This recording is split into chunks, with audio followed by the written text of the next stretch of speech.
ఖాళీ కూర్చోనా ఎవరు ఒకరు ఖాళీగా కుర్చీ ఖాళీగా ఎందుకు పెడుతున్నారు?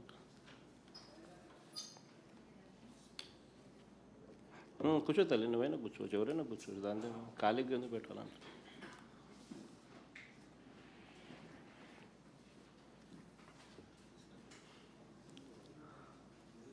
ఇంకోరు ఎవరైనా ఉంటే ఆడ వెనకాల గోవించులో కూర్చున్న ముందుకు రావచ్చు ఇక్కడ.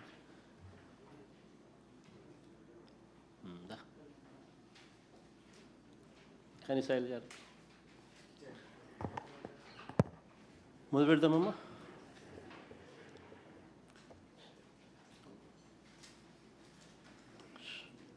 కృష్ణ మొదలు పెడదామా? సరే మొదలు పెడదాం.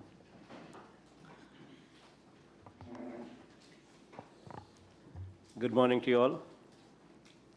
అందరికీ ముందుగా న్యూ ఇయర్ గ్రీటింగ్స్, సంక్రాంతి ముందస్తు శుభాకాంక్షలు కూడా.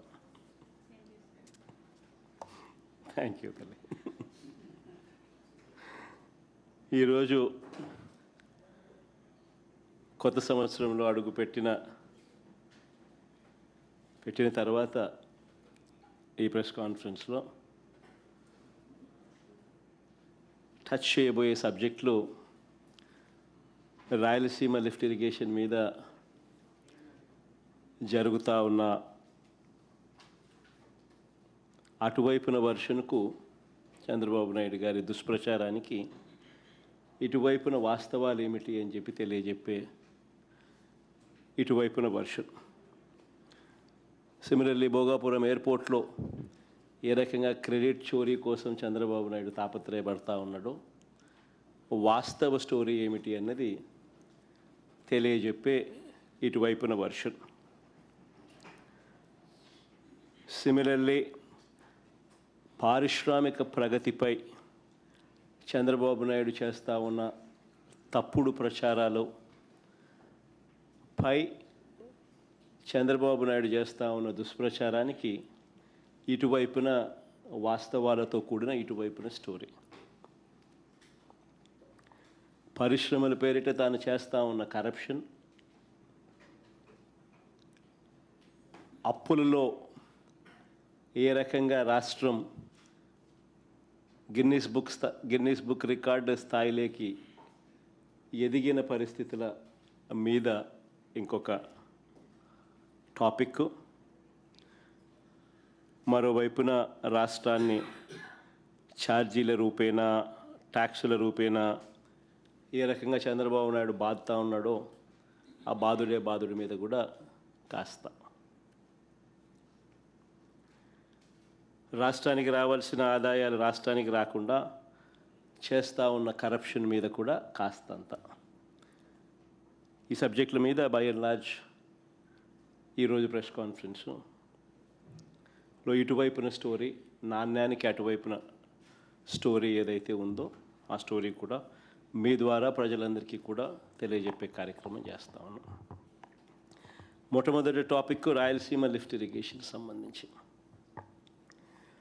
నిజంగా చంద్రబాబు నాయుడు గారి మధ్యకాలంలో మాట్లాడిన మాటలు చూసినా, ఆయన మంత్రి గారు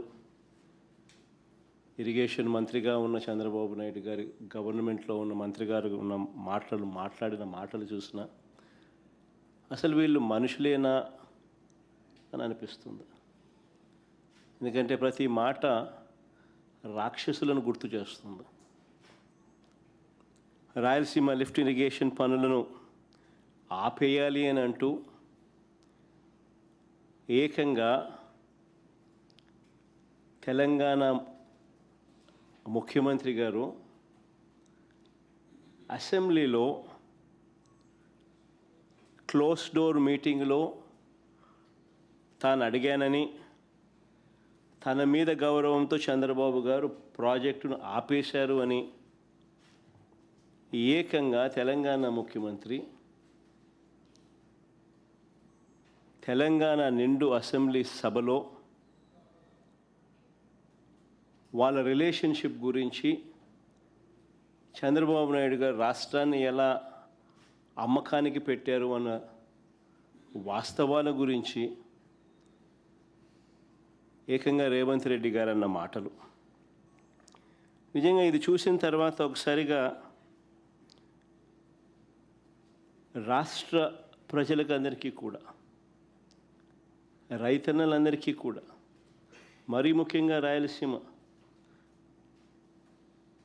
నెల్లూరు ఈ ప్రాంతాలకు సంబంధించిన రైతులకు నిజంగా చంద్రబాబు నాయుడు అనే వ్యక్తి ఒక విలన్ క్యారెక్టర్ కింద కనిపిస్తాడు.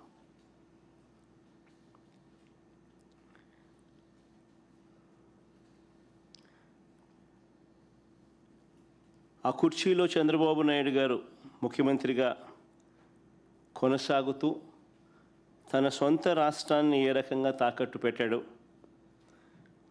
రాష్ట్ర ప్రజలను తన స్వార్థం కోసం ఏ రకంగా తాకట్టు పెడతా ఉన్నాడు అన్నదానికి రేవంత్ రెడ్డి స్టేట్మెంట్లు సాక్ష్యాలు. నిజంగా బహుశా భారతదేశ చరిత్రలో ఇలాంటి చరిత్రహీనుడు బహుశా ఎవరూ ఉండకపోయి ఉండొచ్చు.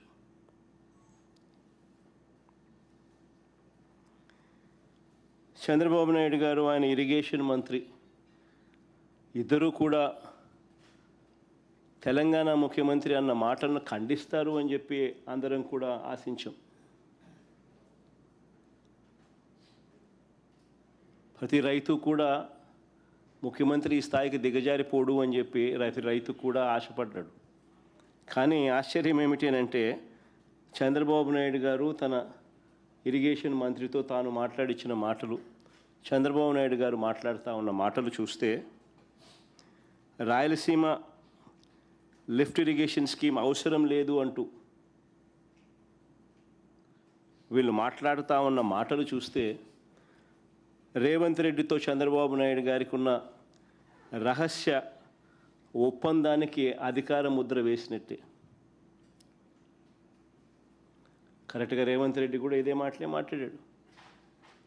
చంద్రబాబు నాయుడు కూడా ఆయన మంత్రి కూడా రాయలసీమ లిఫ్ట్ అవసరం లేదు అని అంటూ చంద్రబాబు నాయుడు బరి తెగించి మాట్లాడడం కూడా వాళ్ళిద్దరి మధ్య జరిగిన ఒప్పందానికి ఆమోద ముద్ర వేసినట్టే,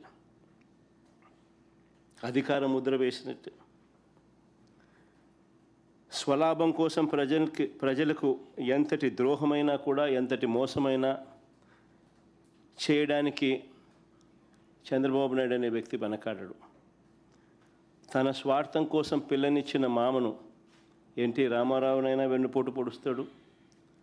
తన స్వార్థం కోసం చంద్రబాబు నాయుడు జన్మనిచ్చిన సీమను కూడా ఏమాత్రం హెసిటేట్ చేయకుండా వెన్నుపోటు పొడుస్తాడు.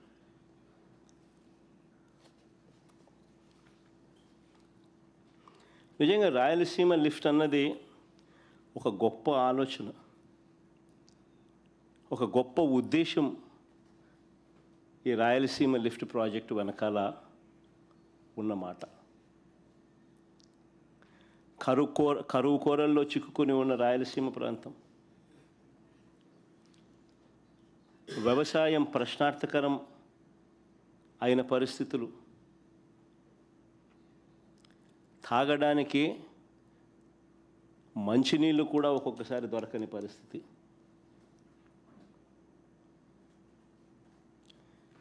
ఇలాంటి ప్రాంతానికి ఈ రాయలసీమ లిఫ్ట్ అన్నది ఒక ఇన్సూరెన్స్ పాలసీ మాదిరి.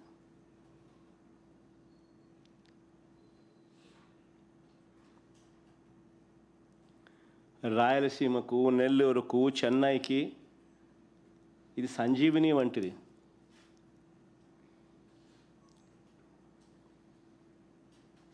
ఒకసారి వివరాలు చెప్తాను.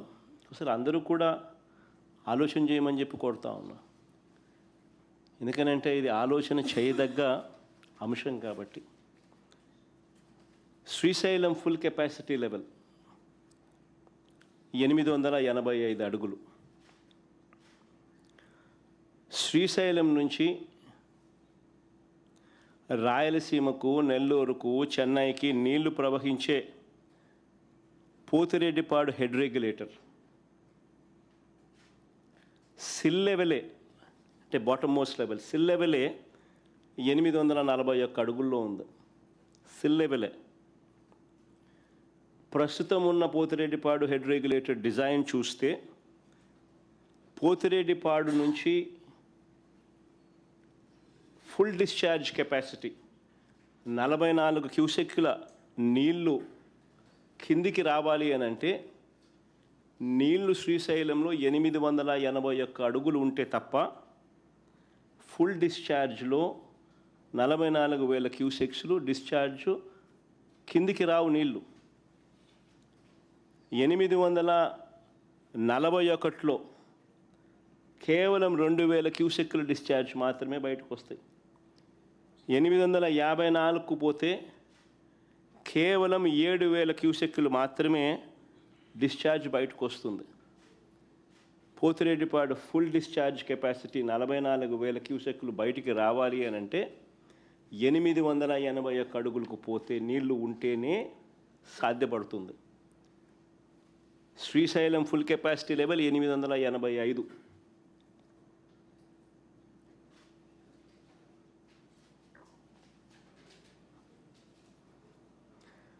పోతిరెడ్డిపాడు నుంచి దాదాపుగా 101 టీఎంసీలు కేటాయింపులు ఉన్నాయి మనకు. పోతిరెడ్డిపాడు దిగువన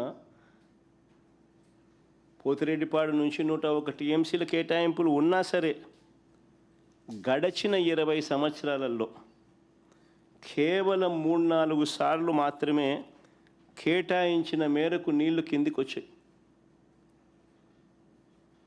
ఇది వాస్తవం. అందరూ ఆలోచన చేయాల్సిన వాస్తవం ఇది. 20 సంవత్సరాలలో కేవలం 3-4 సార్లు మాత్రమే కేటాయించిన నీళ్లు కిందికి రావడం జరిగింది కేటాయింపుల మేరకు. ఇలాంటి దుర్భరమైన పరిస్థితిలో ఇప్పటికే ఒకవైపున ఉండగా మరోవైపున 2015లోనే అంటే ఇక్కడ చంద్రబాబు నాయుడు గారు రాష్ట్రం విడిపోయింది, ఇక్కడ చంద్రబాబు నాయుడు గారు ముఖ్యమంత్రిగా ఉన్నారు, అక్కడ తెలంగాణ ప్రభుత్వం అటువైపున 2015లో కేసీఆర్ గారు అక్కడ ముఖ్యమంత్రిగా అప్పట్లో ఉన్నారు. కల్వకుర్తి లిఫ్ట్ కెపాసిటీని 25 టీఎంసీల నుంచి 40 నుంచి 50 టీఎంసీలకు పెంచాడు. పెంచడానికి శ్రీశైలంలో 802 అడుగుల నుంచే నీళ్లు డ్రా చేయడానికి పనులు చేపట్టారు. 802 అడుగుల నుంచి నీళ్లు డ్రా చేయడానికి పనులు మొదలుపెట్టారు అక్కడ తెలంగాణ గవర్నమెంట్. మరోవైపున దీనికంటే ఇంకా కొంచెం తక్కువగా 800 అడుగుల్లోనే మరో 2 టీఎంసీలు రోజుకు డ్రా చేసే కెపాసిటీతో పాలమూరు రంగారెడ్డి దిండి ప్రాజెక్టు పనులు కూడా మొదలుపెట్టారు.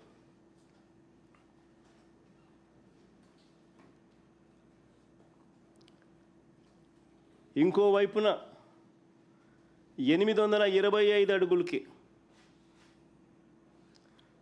ఎస్ఎల్బిసి నుంచి మరో 40 టీఎంసీలు తీసుకెళ్లే నిర్మాణ పనులు కూడా ఒకవైపున సాగుతూ ఉన్నాయి.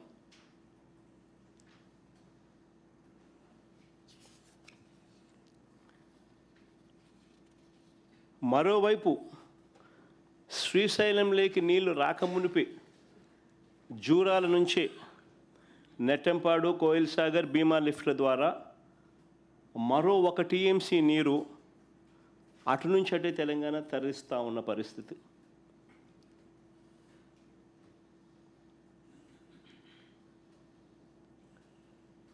ఇంకోవైపున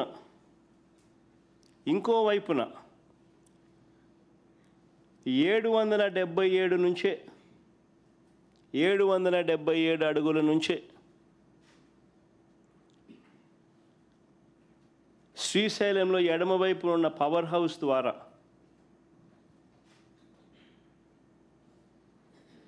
మరో 4 టీఎంసీల నీళ్లు రోజుకు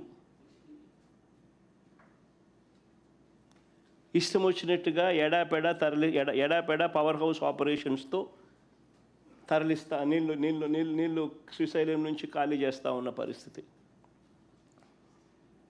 అంటే ఒకసారి గమనించమని అడుగుతా ఉన్నా. ఇప్పటికే పరిస్థితి ఎలా ఉంది అని అంటే 20 ఏళ్లలో పోతిరెడ్డిపాడు కింద 3-4 సంవత్సరాలు, 20 సంవత్సరాలకు గాను 3-4 సంవత్సరాలు మాత్రమే అలొకేటెడ్ కోటా కిందికి నీళ్లు దొర్లుతూ ఉన్న పరిస్థితి మధ్య ఈ ప్రాజెక్టులన్నీ ఇంకో వైపున కడతా ఉన్నారు. పవర్ హౌస్లో ఇష్టం వచ్చినట్టుగా పవర్ హౌస్ అనేది ఎందుకు ఆపరేట్ చేస్తారో కూడా అర్థం కావడంలా. ఒకవైపున రాష్ట్రంలో ఇటువైపున ప్రజలు అల్లాడుతూ ఉంటే నీళ్ళు లేక, అటువైపున యథేచ్ఛగా పవర్ను 777 అడుగుల నుంచి 4 టీఎంసీ నీళ్లు శ్రీశైలం నుంచి ఖాళీ చేస్తూ పవర్ హౌస్ ఆపరేట్ చేస్తారు. రోజుకు 8 టీఎంసీల నీళ్లు ఈ లిఫ్ట్లు అయితేనేమి, ఈ పవర్ హౌస్ అయితేనేమి, పవర్ హౌస్ ద్వారా అయితేనేమి శ్రీశైలం నుంచి నీళ్లు ఖాళీ అవుతూ ఉన్న పరిస్థితి. వీటి అన్నిటి ద్వారా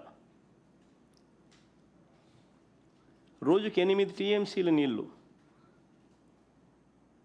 ఈ లిఫ్ట్ల ద్వారా అయితేనేమి, ఈ పవర్ హౌసుల ద్వారా అయితేనేమి శ్రీశైలం డ్యామ్ నుంచి ఖాళీ అవుతూ ఉన్న పరిస్థితి. మన రాష్ట్ర పరిస్థితి చూస్తే అటువైపున ఈ పరిస్థితి ఉంది, మరోవైపున మన రాష్ట్ర పరిస్థితి చూస్తే శ్రీశైలం డ్యామ్ ఆపరేషన్స్తో కిందకు తెలంగాణ వదిలేస్తూ ఉన్న నీటిని మనం అడ్డుకోలేని పరిస్థితి.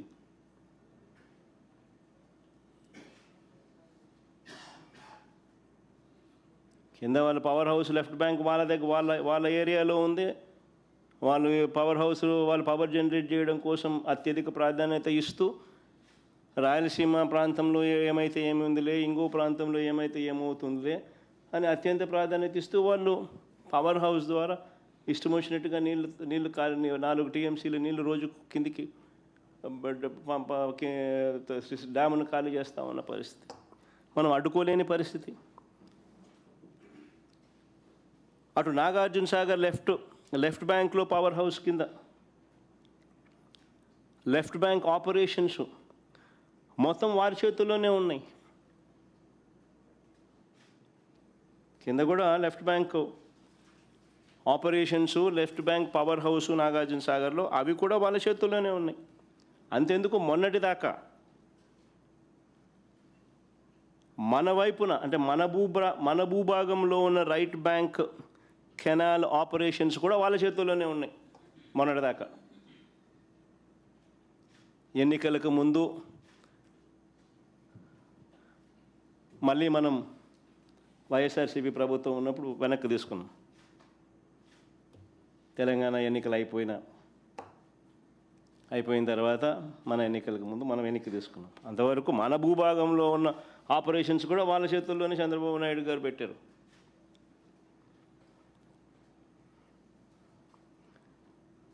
నాగార్జున సాగర్ కిందున్న పులిచింతల ప్రాజెక్టు, దాంట్లో లెఫ్ట్ బ్యాంక్ పవర్ హౌస్ అది కూడా వాళ్ళ చేతుల్లోనే ఉంది. రాష్ట్రానికి, రాయలసీమకు తీవ్ర విఘాతం కలిగించే ఈ నిర్ణయాలన్నీ కూడా రాష్ట్ర విభజన జరిగిన తర్వాత చంద్రబాబు హయాంలో తీసుకున్నవే. ఇవన్నీ కూడా నిర్ణయాలు.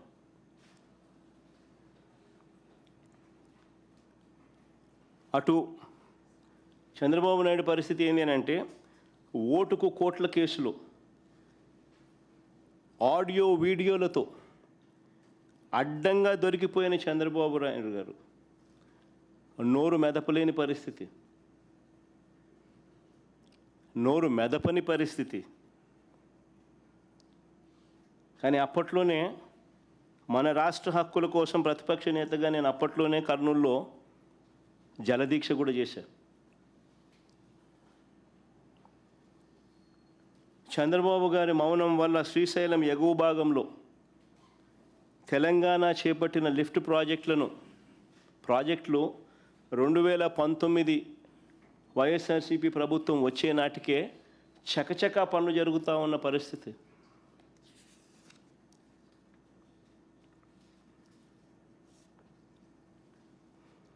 తెలంగాణ ప్రభుత్వం చేపట్టిన కల్వకుర్తి ఎక్స్పాన్షన్ అయితేనేమి, ఎస్ఎల్బీసీ ఎక్స్పాన్షన్ అయితేనేమి, పాలమూరు రంగారెడ్డి దిండి ఎత్తిపోతల ప్రాజెక్ట్ అయితేనేమి, వీటికి ఏ దానికి కూడా పర్యావరణ అనుమతులు లేవు. వీటి ఏ దానికి కూడా పర్యావరణ అనుమతులు లేవు. ఆ పనులు ఆపాలని ఎన్జీటీ 2021 అక్టోబర్లో మా ప్రభుత్వం ఉన్నప్పుడు ఆ పనులు ఆపాలని ఎన్జీటీ 2021 అక్టోబర్లో ఆదేశాలు ఇచ్చినా కూడా వాటిని పట్టించుకునే పరిస్థితి లేదు.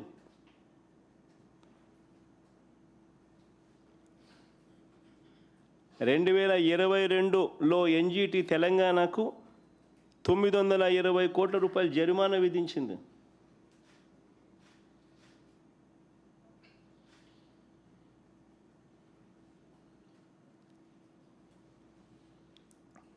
ఆలోచన చేయమని అడుగుతామన్నా, అసలు పరిస్థితి ఏమిటి అన్నది.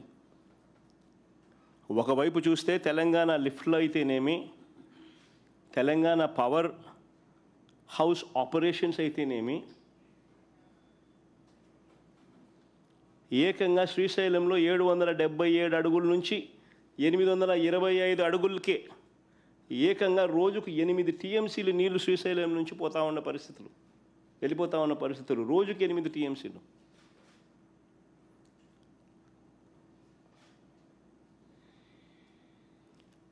ఆంధ్ర రాష్ట్ర పరిస్థితి చూస్తే శ్రీశైలంలో మన పరిస్థితి ఏమిటి అని అంటే, ఫుల్ రిజర్వాయర్ లెవెల్ 881 అడుగులు అయితే 885 అడుగులు ఫుల్ రిజర్వాయర్ లెవెల్ అయితే, ఆంధ్ర రాష్ట్ర పరిస్థితి ఏంటంటే 834 అడుగుల్లో మల్యాల దగ్గర ఒక చిన్న లిఫ్ట్ 0.33 టీఎంసీ, 0.3 టీఎంసీ. ఇంకొక చిన్న లిఫ్ట్ 795 అడుగుల్లో ముచ్చుమర్రి దగ్గర ఇంకొక 0.33 టీఎంసీ. అంతే మన కెపాసిటీ.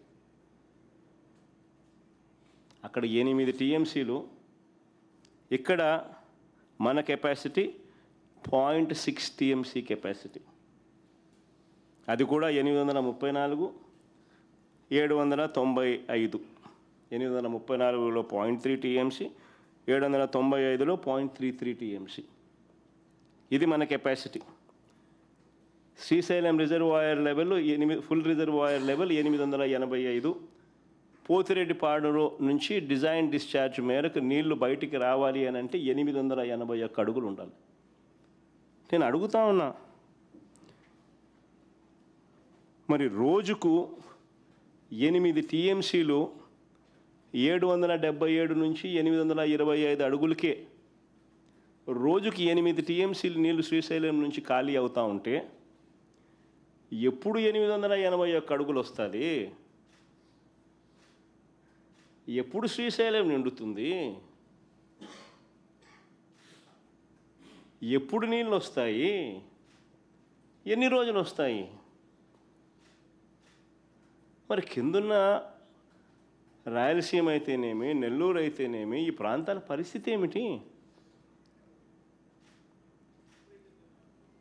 ఎప్పుడన్నా చంద్రబాబు నాయుడు అనే వ్యక్తి ముఖ్యమంత్రిగా ఉన్నాడు, చిత్తూరు జిల్లాలోనూ పుట్టినాడు, కనీసం ఏ రోజన్నా ఆలోచన చేసినాడా పరిస్థితి ఏమిటి అని?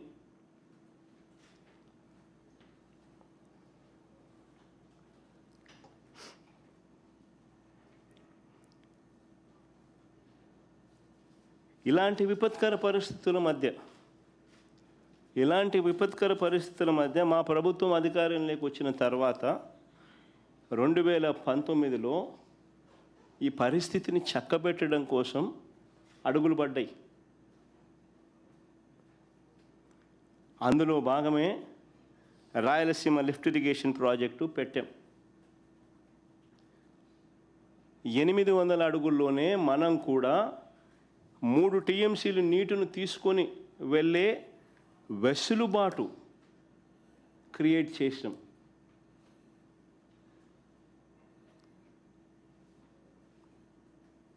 మనం కూడా 800 అడుగుల్లో 3 టీఎంసీల రోజుకు 3 టీఎంసీల కెపాసిటీ నీటిని తీసుకెళ్లే వెసులుబాటును మనం కూడా రాయలసీమ లిఫ్ట్ ద్వారా క్రియేట్ చేసే కార్యక్రమానికి శ్రీకారం చుట్టాం.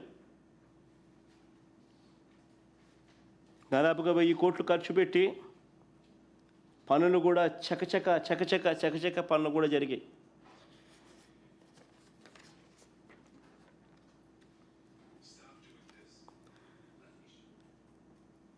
చంద్రబాబు నాయుడు గారు అనే వ్యక్తి మా ప్రభుత్వానికి పేరు వస్తుందని, ఈ ప్రాజెక్ట్ ఎక్కడ పూర్తవుతే ఎక్కడ జగన్కు మంచి పేరు వస్తుందేమో అని చంద్రబాబు నాయుడు గారు తన టీడీపీ కార్యకర్తల చేత దీన్ని అడ్డుకునే కార్యక్రమంలో భాగంగా కేసులు కూడా వేయించిన వ్యక్తి చంద్రబాబు నాయుడు.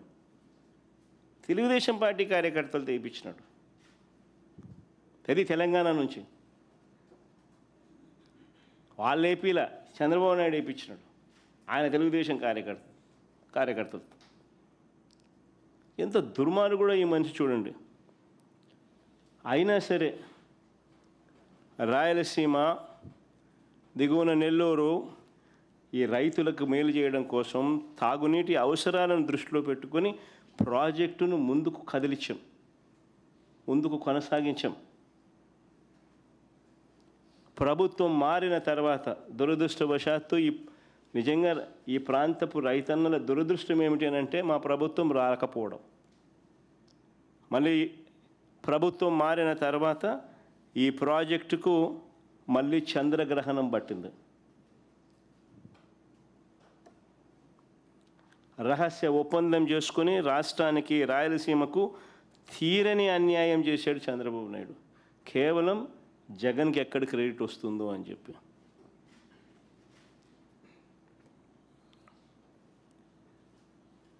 ఎన్జీటీ అభ్యంతరాలు, అసలు ఎన్జీటీ అభ్యంతరాల తర్వాత ఈఏసీ అని central government expert appraisal committee అని సెంట్రల్ గవర్నమెంట్లో ఎన్వైరన్మెంటల్ ఎక్స్పర్ట్స్ దగ్గర ఎన్వైరన్మెంటల్ కమిటీ మీటింగ్లో ఈఏసీ జరుగుతుంది.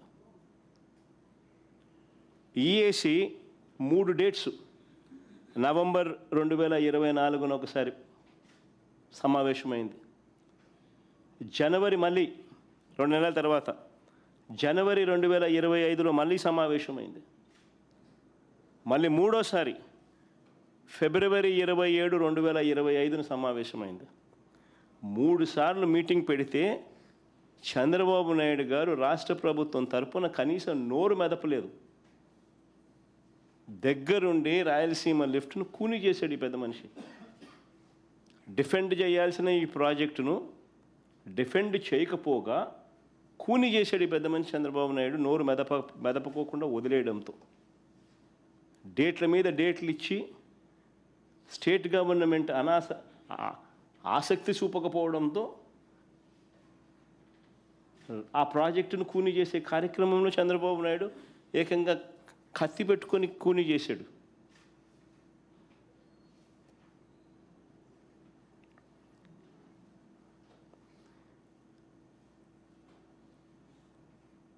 చంద్రబాబు నాయుడు గారు అసలు ఈ ప్రాజెక్టే వేస్ట్ అన్నట్టుగా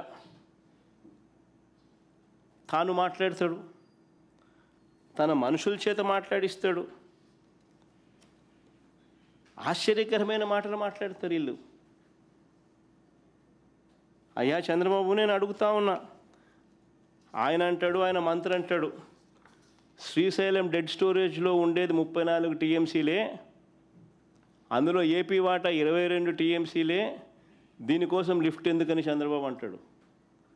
అయ్యా చంద్రబాబు, నీవు అసలు మనిషివేనాయా? నీకు అసలు బుద్ధి జ్ఞానం ఉందా అని అడుగుతా ఉన్నా. డెడ్ స్టోరేజ్ సంగతి దేవుడు ఎరుగు. అటువైపున 777 అడుగుల నుంచి 825 అడుగులకే రోజుకి 8 టీఎంసీలు శ్రీశైలం నుంచి ఖాళీ అవుతూ ఉన్నాయి. 881 అడుగులు ఎప్పుడు చేరుతాయి?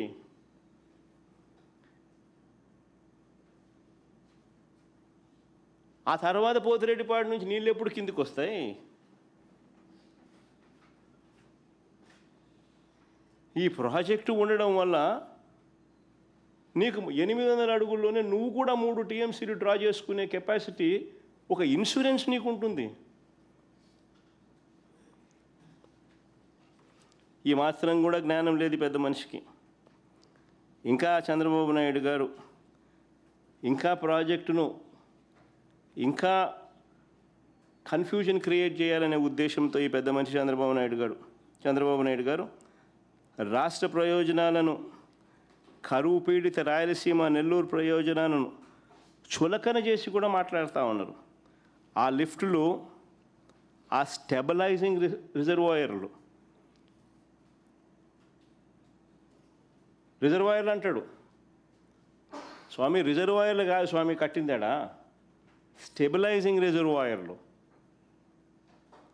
అవి కట్టకపోతే కుప్పంకు, చిత్తూరు జిల్లాకు తాగునీళ్ళు కూడా పోవు.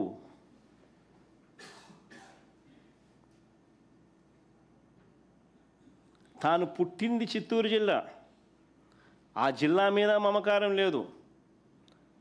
కుప్పం ప్రజలు ఓటు వేసి గెలిపిస్తే ఆ కుప్పం ప్రజల మీద ఆ కృతజ్ఞత కూడా లేదు. హంద్రీ నీవా ద్వారా ఉమ్మడి చిత్తూరు జిల్లా ఎంత దూరం ఉందో తెలుసా? దాదాపు 500 కిలోమీటర్లు,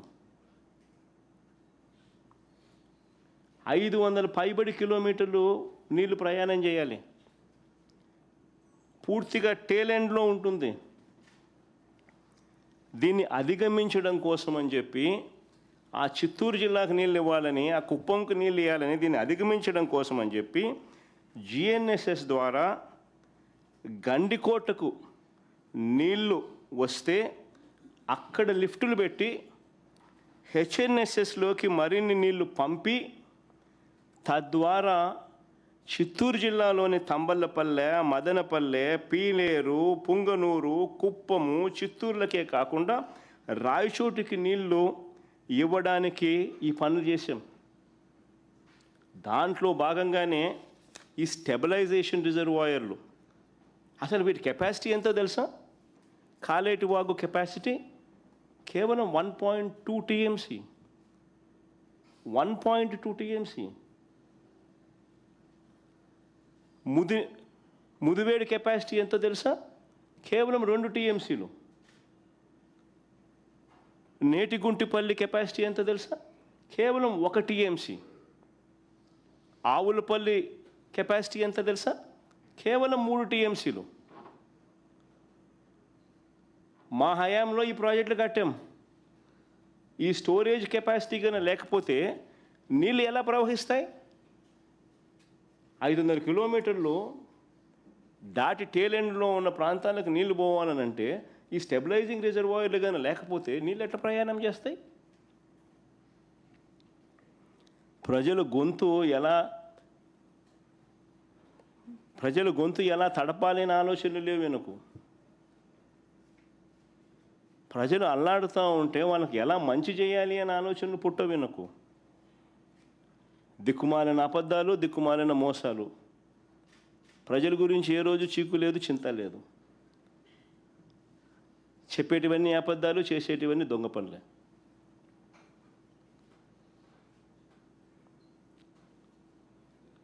అసలు అందరూ కూడా గుర్తుపెట్టుకోవాల్సిన వాస్తవమైన విషయం ఏమిటో తెలుసా? రాయలసీమ లిఫ్ట్ ప్రాజెక్ట్ అనేది కొత్త ప్రాజెక్ట్ కాదు. It is not a new project. Rayalaseema, Nellore, చెన్నైకి తాగునీటి అవసరాలు తీర్చడానికి కరువు పీడిత రాయలసీమ, నెల్లూరుకు అదివరకే చేసిన కేటాయింపుల మేరకు ముందే కట్టి ఉన్న రిజర్వాయర్లకు నీటిని సప్లిమెంట్ చేసే లిఫ్ట్ ఇది.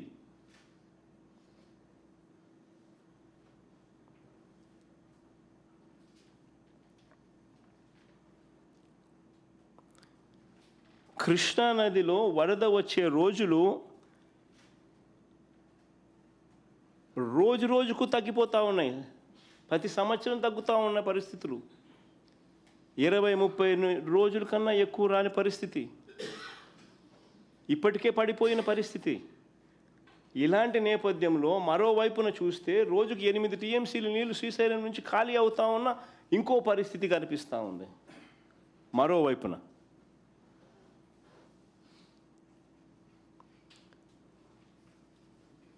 లిఫ్ట్లు ఒకవైపున అయితే రెండో వైపున ఎడాపెడ ఆపరేట్ చేస్తూ ఉన్న పవర్ హౌస్ ఆపరేషన్స్. కనీసం అటువైపున నీళ్లు తాగడానికి ఉండవు, కరువు పీడిత ప్రాంతం అది అని చెప్పి కనీసం ఆలోచనలు కూడా లేకుండా ఎడాపెడ పవర్ హౌస్ ఆపరేషన్స్ చేస్తూ ఉన్నారు. శ్రీశైలం నుంచి 777 అడుగుల నుంచి 825 అడుగులు నుంచే తోడేస్తూ ఉన్న పరిస్థితి, నీళ్ళు ఖాళీ అవుతూ ఉన్న పరిస్థితి. మరి ఈ తక్కువ సమయంలోనే ఆల్రెడీ కట్టి ఉన్న ప్రాజెక్టులకు నీరు నింపలేని పరిస్థితిని సరిదిద్దే కార్యక్రమమే రాయలసీమ లిఫ్ట్.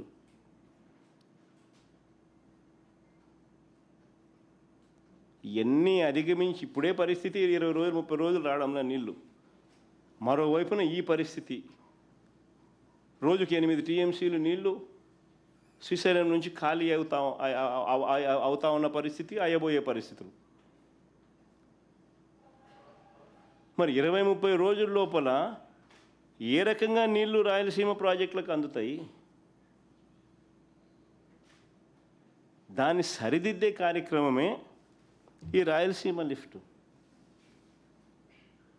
కొత్త రిజర్వాయర్లు ఏం లేవు దీంట్లో. ఉన్న రిజర్వాయర్లకు నీళ్ళు అష్యూర్డ్గా పోయి పంపించే కార్యక్రమమే ఈ ప్రాజెక్టు.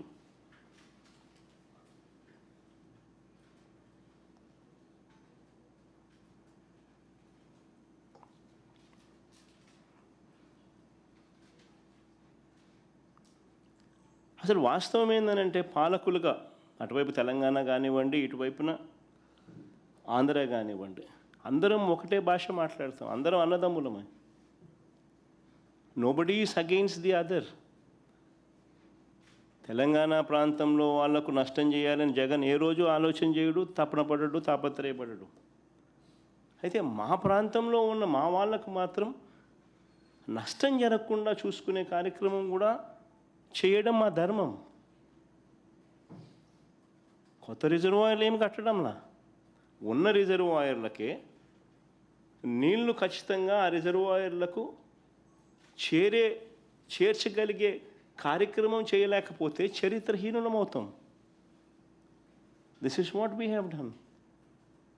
దీంట్లో ఒక ఎమోషనల్ డ్రామాస్ ప్లే చేసి భావోద్వేగాలను రెచ్చగొట్టి ఇరు ప్రాంతాల ప్రజలకు మధ్య గొడవలు క్రియేట్ చేసే కార్యక్రమము పాలకులుగా ఉన్న కొంతమంది చేస్తూ ఉన్నారు. తప్పది. ఫ్యాక్ట్స్ కరెక్ట్గా చెప్పాలి. కరెక్ట్గా చెప్పినప్పుడు ప్రజలైనా అర్థం చేసుకుంటారు. అందరం అన్నదమ్ములుగానే ఉన్నాం, అందరం అన్నదమ్ములుగానే కలిసిమెలిసి ఉన్నాం, కలిసిమెలిసి పెరిగినాం కూడా.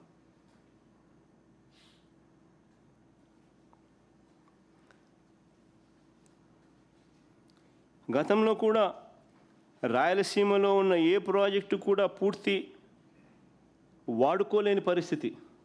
ఆశ్చర్యం ఏంటంటే చంద్రబాబు నాయుడు గారు అనే వ్యక్తి ముఖ్యమంత్రిగా నా 40 years ఇండస్ట్రీ అంటాడు, 15 ఏళ్ళు ముఖ్యమంత్రి చేసినాడు, ఇప్పుడు మళ్ళా దాదాపు ఇప్పుడు 17 ఏళ్ళు అవుతుంది. అసలు ఇన్ని సంవత్సరాలు ముఖ్యమంత్రిగా చేసిన ఈ వ్యక్తి ఆశ్చర్యకరమైన పరిస్థితి ఏంటంటే రాయలసీమలో ఉన్న రిజర్వాయర్లను కనీసం ఫుల్ కెపాసిటీలో నీళ్లు నింపుకోలేని పరిస్థితి.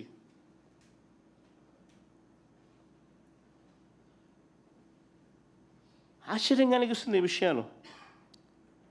ఇదే పెద్దమంది చంద్రబాబు నాయుడు గారు ప్యాకేజీలు విడగొడతాడు, జీవో నెంబర్ 22, జీవో నెంబర్ 63 అని చెప్పి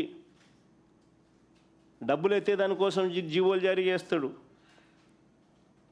రేట్లు పెంచేసి నామినేషన్ పద్ధతిలో దోచుకునే కార్యక్రమాలు చేస్తాడు వర్కులు ఇచ్చి. పేరుకు రిజర్వాయర్లు ఉన్నాయి కానీ నీరు నింపలేని పరిస్థితి. మేము అధికారంలోకి వచ్చిన తర్వాత ఒక్కొక్కటిగా దీన్ని సరిదిద్దుతూ వస్తూ ఉన్నాం. మేము అధికారంలోకి వచ్చిన తర్వాతనే మొట్టమొదటిసారిగా దీన్ని సరిదిద్దే విధంగా అడుగులు పడ్డాయి. Telugu Ganga link canal 0 to 18 kilometres design discharge పంపించుకోలేని పరిస్థితి. 500 కోట్లు మేము ఖర్చు పెట్టి డిజైన్ డిశ్చార్జ్ మేరకు 15,000 క్యూసెక్కులు దాంట్లో పంపించే విధంగా దాన్ని రిపేర్ చేసి ఆ 0 to 18 కిలోమీటర్స్ రిపేర్ చేసి తీసుకురాగలిగాం వాడుకలేకి. Telugu Ganga link canal. SRBC GNSS canal carrying capacities అంటే కెనాల్ క్యారీయింగ్ సామర్థ్యం రెండు కలిపి 30,000 క్యూసెక్కులకు పెంచే పనులు మేము చేపట్టాం. నిప్పుల వాగు ద్వారా నెల్లూరు వరకు 30,000 క్యూసెక్కులు వెళ్ళేలా పనులు మేము చేపట్టాం. హెచ్ఎన్ఎస్ఎస్లో కేవలం 2,000 క్యూసెక్కులు మాత్రమే వెళ్తూ అంటే మేము వచ్చాక ఆ కాలువ సామర్థ్యాన్ని 6,300 క్యూసెక్కులకు పెంచే పనులకు మేము శ్రీకారం చుట్టాం. అవుకు టనల్ ఫాల్ట్ జోన్ సమస్యను గత ప్రభుత్వాలు ఏవి తీర్చలేకపోయాయి.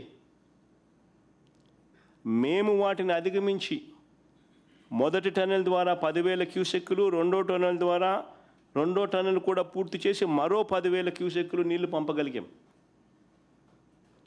2 టనళ్ళు పూర్తి చేయడానికి 260 కోట్ల రూపాయలు వాటర్ ఫుటింగ్ బేసిస్ మీద ఖర్చు పెట్టి కంప్లీట్ చేసినాం. అవుకులో 3వ టనల్ పనులు కూడా మొదలుపెట్టాం. గండికోట రిజర్వాయర్ కెపాసిటీ 27 టీఎంసీలు, ఏ రోజు 15-14 టీఎంసీలు మించిపెట్టలా నీళ్ళు. మేము వచ్చిన తర్వాత 1,000 కోట్లు R&R మీద డబ్బు ఖర్చు పెట్టి 27 టీఎంసీల ఫుల్ డిశ్చార్జ్ కెపాసిటీలో గండికోట నీళ్లు స్టోర్ చేసినాం. చిత్రావతి ప్రాజెక్టు ఏ రోజు ఫుల్ కెపాసిటీ 10 టీఎంసీలు నీళ్ళు ఏ రోజు స్టోర్ చేయలేదు. మేము వచ్చిన తర్వాత 280 కోట్లు ఖర్చు చేసి R&R పనులు పూర్తి చేసి 10 టీఎంసీలు నీళ్లు మేము వచ్చిన తర్వాత పెట్టాం. బ్రహ్మం సాగర్ 17 టీఎంసీలు ఏ రోజు పెట్టలా. మేము వచ్చిన తర్వాత డయాఫ్రమ్ వాళ్ళు కొత్తదేసి లీకేజ్ సమస్యను పూర్తి చేసి 90 కోట్ల రూపాయలు ఖర్చు చేసి 17 టీఎంసీలు బ్రహ్మం సాగర్లో నీళ్ళు నింపాం. మేము వచ్చిన తర్వాతనే వెలుగొండలో 2 టన్నులు పూర్తి చేసి 2 దశాబ్దాల కలను మేము వచ్చిన తర్వాత నెరవేర్చి జాతికి అంకితం చేసాం. వెలుగొండ ప్రాజెక్టు ఇక మిగిలింది R&R పనులు, లైనింగ్ పనులు, అంతకని ఇంకేం మిగల.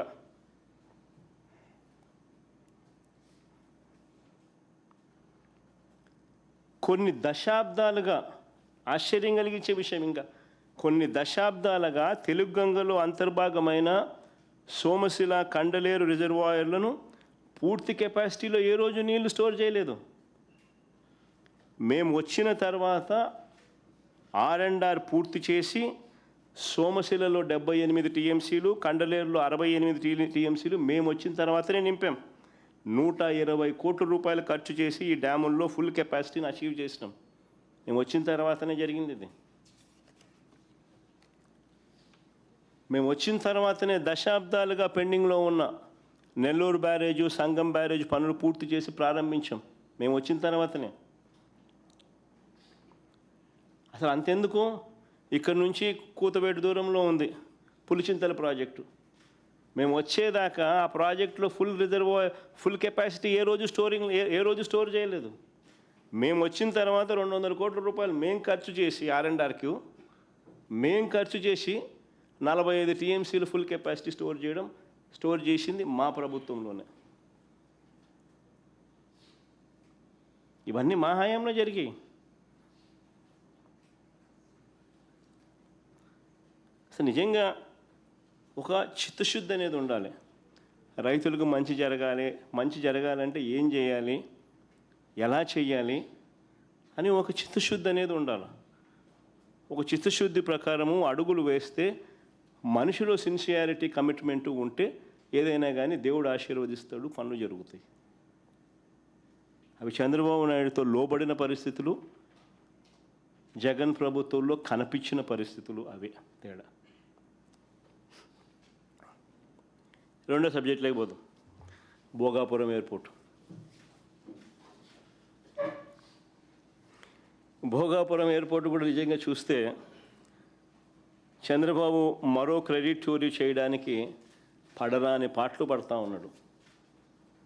భోగాపురం ఇంటర్నేషనల్ ఎయిర్పోర్ట్ స్టోరీ కూడా చూస్తే అసలు క్రెడిట్ చోరీ అన్నది చేయడం కోసం ఎన్ని పడరాని పాటలు పడతా ఉన్నాడు చంద్రబాబు నాయుడు అన్నదానికి ఇది ఇంకొక ఎగ్జాంపుల్. వాస్తవంగా చంద్రబాబు నాయుడు గారు ఈ భోగాపురం ఎయిర్పోర్ట్, ఇంటర్నేషనల్ ఎయిర్పోర్ట్ పేరుతో పెద్ద ఎత్తున భూదోపిడీకి ప్లాన్ చేసినాడు ఈ పెద్ద మనిషి ఆయన హయాంలో. మీ అందరికీ కూడా గుర్తుండే ఉంటుంది, 2014 నుంచి 19 మధ్యలో ఆయన ముఖ్యమంత్రిగా ఉన్నప్పుడు మొదట ఈ ఎయిర్పోర్టుకు 15,000 ఎకరాలు కావాలన్నాడు. మీ అందరికీ గుర్తుండే ఉంటుంది. ఎయిర్పోర్ట్కి ఏంద్రానైనా 15,000 ఎకరాలు ఏంద్రానైనా అని చెప్పి ప్రజలు విస్తుపోయినారు. తర్వాత 5,000 ఎకరాలు అన్నాడు. మన ఎయిర్పోర్ట్కి ఏంద్రానైనా 5,000 ఎకరాలు ఏంద్రానైనా అని చెప్పి నిజంగా ప్రజలు, ఈ మనిషి చిత్తశుద్ధిని ప్రజలు సీరియస్గా శంకించి ఏకంగా ఈ ప్రాజెక్టుకు వ్యతిరేకంగా 130 కోర్టు కేసులు ఫైల్ అయినాయి.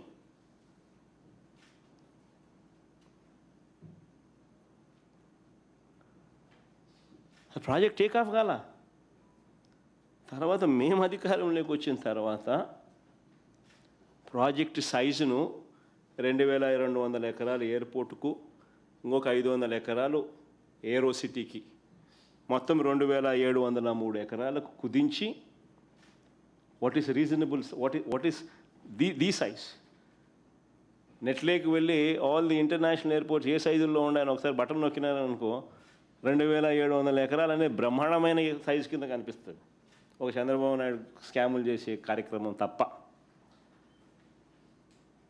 మేము ఏరో సిటీకి ఒక 500 ఎకరాలు, 2,200 ఎకరాలు ఎయిర్పోర్టుకు కుదించి అడుగులు వేగంగా ముందుకు వేయగలిగాం. ప్రతి రైతుకు కాన్ఫిడెన్స్ ఇవ్వగలిగినాం. మొత్తం 130 కేసులు కోర్టులో ఉన్నటి సాల్వ్ చేయగలిగినాం. సాల్వ్ చేసి భూసేకరణ పూర్తి చేసి 3 గ్రామాలలో సుమారు 400 కుటుంబాలను తరలించి దాదాపుగా 960 కోట్ల రూపాయలు ఖర్చు చేసి ల్యాండ్ అక్విజిషన్ పూర్తి చేసినాం. 960 కోట్ల రూపాయలు ఖర్చు చేసినాం. టైం పెట్టినాం, ఎనర్జీ పెట్టినాం, కోర్టు కేసులు సాల్వ్ చేసినాం.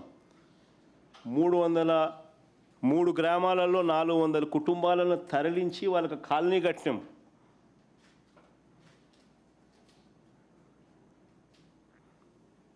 ల్యాండ్ అక్విజిషన్ మా హయాంలో జరిగింది. ఇది చేయడమే కాదు, ఈ పనులు చేపట్టడానికి తనకు సంబంధించిన మంత్రి అశోక్ గజపతిరాజు గారు ఆ రోజు కేంద్రంలో సివిల్ ఏవియేషన్ మంత్రిగా ఉన్నా కూడా చంద్రబాబు గారి ప్రభుత్వం పర్మిషన్స్, ఎన్ఓసీలు కూడా కేంద్రం నుంచి తెచ్చుకోలేకపోయారు. ఇది కూడా వాస్తవం. విశాఖపట్నంలో డిఫెన్స్ ఎస్టాబ్లిష్మెంట్స్ చాలా ఉన్నాయి. విశాఖపట్నంలో డిఫెన్స్ ఎస్టాబ్లిష్మెంట్స్ అన్నీ చాలా ఉన్నాయి. ఎయిర్పోర్ట్ కనుక కావాలి అని అంటే, కట్టాలి అని అంటే వారి పర్మిషన్స్ అన్నీ కూడా తప్పనిసరి. మనం వచ్చిన తర్వాతనే ఈ పర్మిషన్స్ కోసం కేంద్ర ప్రభుత్వం మీద ఒత్తిడి తీసుకొచ్చి వెంట పడడం జరిగింది. ప్రధాని గారిని నేనే స్వయంగా కలిసి లేఖలు ఇవ్వడమే కాకుండా రిక్వెస్ట్ కూడా పలుమార్లు చేయాల్సి వచ్చింది. మేము వచ్చిన తర్వాతనే ఎన్ఓసితో పాటు, కేంద్రం నుంచి ఎన్ఓసితో పాటు airports authority of India అప్రూవలు BCAS approval, ante Bureau of Civil Aviation Security approval, Ministry of Defense approval, Ministry of Civil Aviation approval, environmental clearance, NOC for closure of existing airport INS Dega, NOC from central government, financial closure of all participating banks. ఇవన్నీ కూడా మా హయాంలో జరిగాయి. ఇవన్నీ కూడా మా హయాంలో జరిగాయి. వైఎస్ఆర్సీపీ ప్రభుత్వం అధికారంలో ఉన్నప్పుడు జరిగాయి.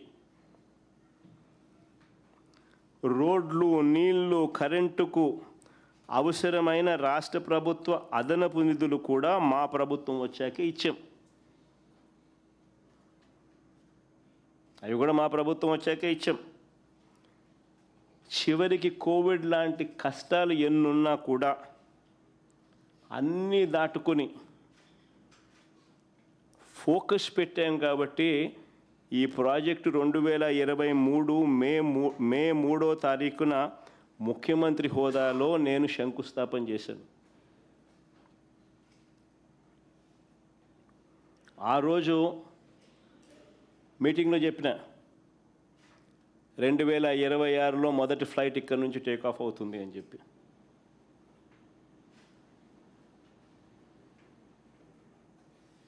అంతేకాదు, ఎయిర్పోర్ట్ ఒకవైపున కడతా ఉన్నప్పుడు ఎయిర్పోర్ట్ కనెక్టివిటీ రోడ్డు కూడా ఈక్వల్లీ ఇంపార్టెంట్. దాని గురించి కూడా అప్పట్లో మేము ఆలోచన చేసినాం. సిటీ నుంచి ఎయిర్పోర్టుకు 55 కిలోమీటర్లు కనెక్టివిటీ రోడ్డు, 77 మీటర్ల వెడల్పుతో 6 లేన్ రోడ్డు మా హయాంలోనే. అది ప్లే చేయండి మా ఒకసారి, గడ్కరీ గారిని ఒకసారి పిలిపించి ఆయన ఏమన్నాడు ఒకసారి వినండి. From the Chief Minister is with me, that is the making of 6 lane Vizag Port Highway and NS16 near Bhogapuram. The important demand from the Chief Minister is with me, that is the making of 6 lane Vizag Port Highway and NS16 near Bhogapuram. The length is 55 kilometer, cost is 6,300 crore, and state is going to contribute for land and giving me some concession. I already request the Chief Minister and the Chief Secretary.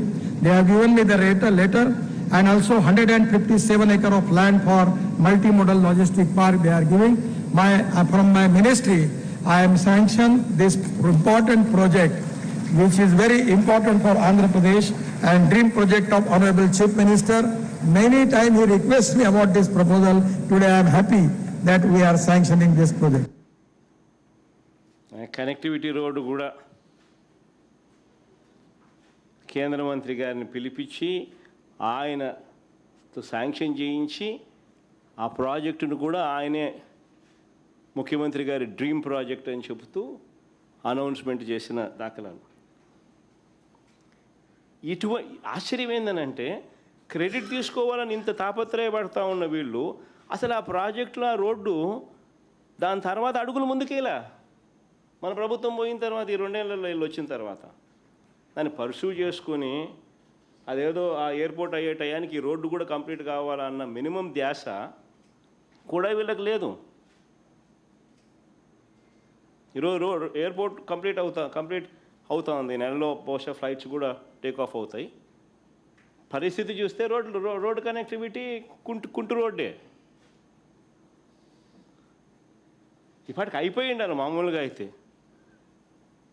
ఆ stage నుంచి 2 సంవత్సరాల time ఉన్నది చంద్రబాబు నాయుడుకు. ఈ project ఒకవైపున చకచకా పనులు జరుగుతూ ఉన్నాయి, ఓ పక్క రోడ్డు మీద కూడా ధ్యాస పెట్టినంటే ఇది అయిపోయే లోపల అది కూడా అయిపోయి ఉంటుంది.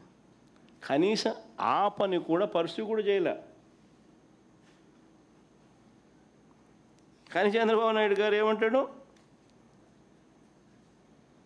క్రెడిట్ చోరీ. తాను తన సివిల్ ఏవియేషన్ మినిస్టరు వీళ్ళ వల్లనే వచ్చిందన్నట్టుగా బిల్డప్.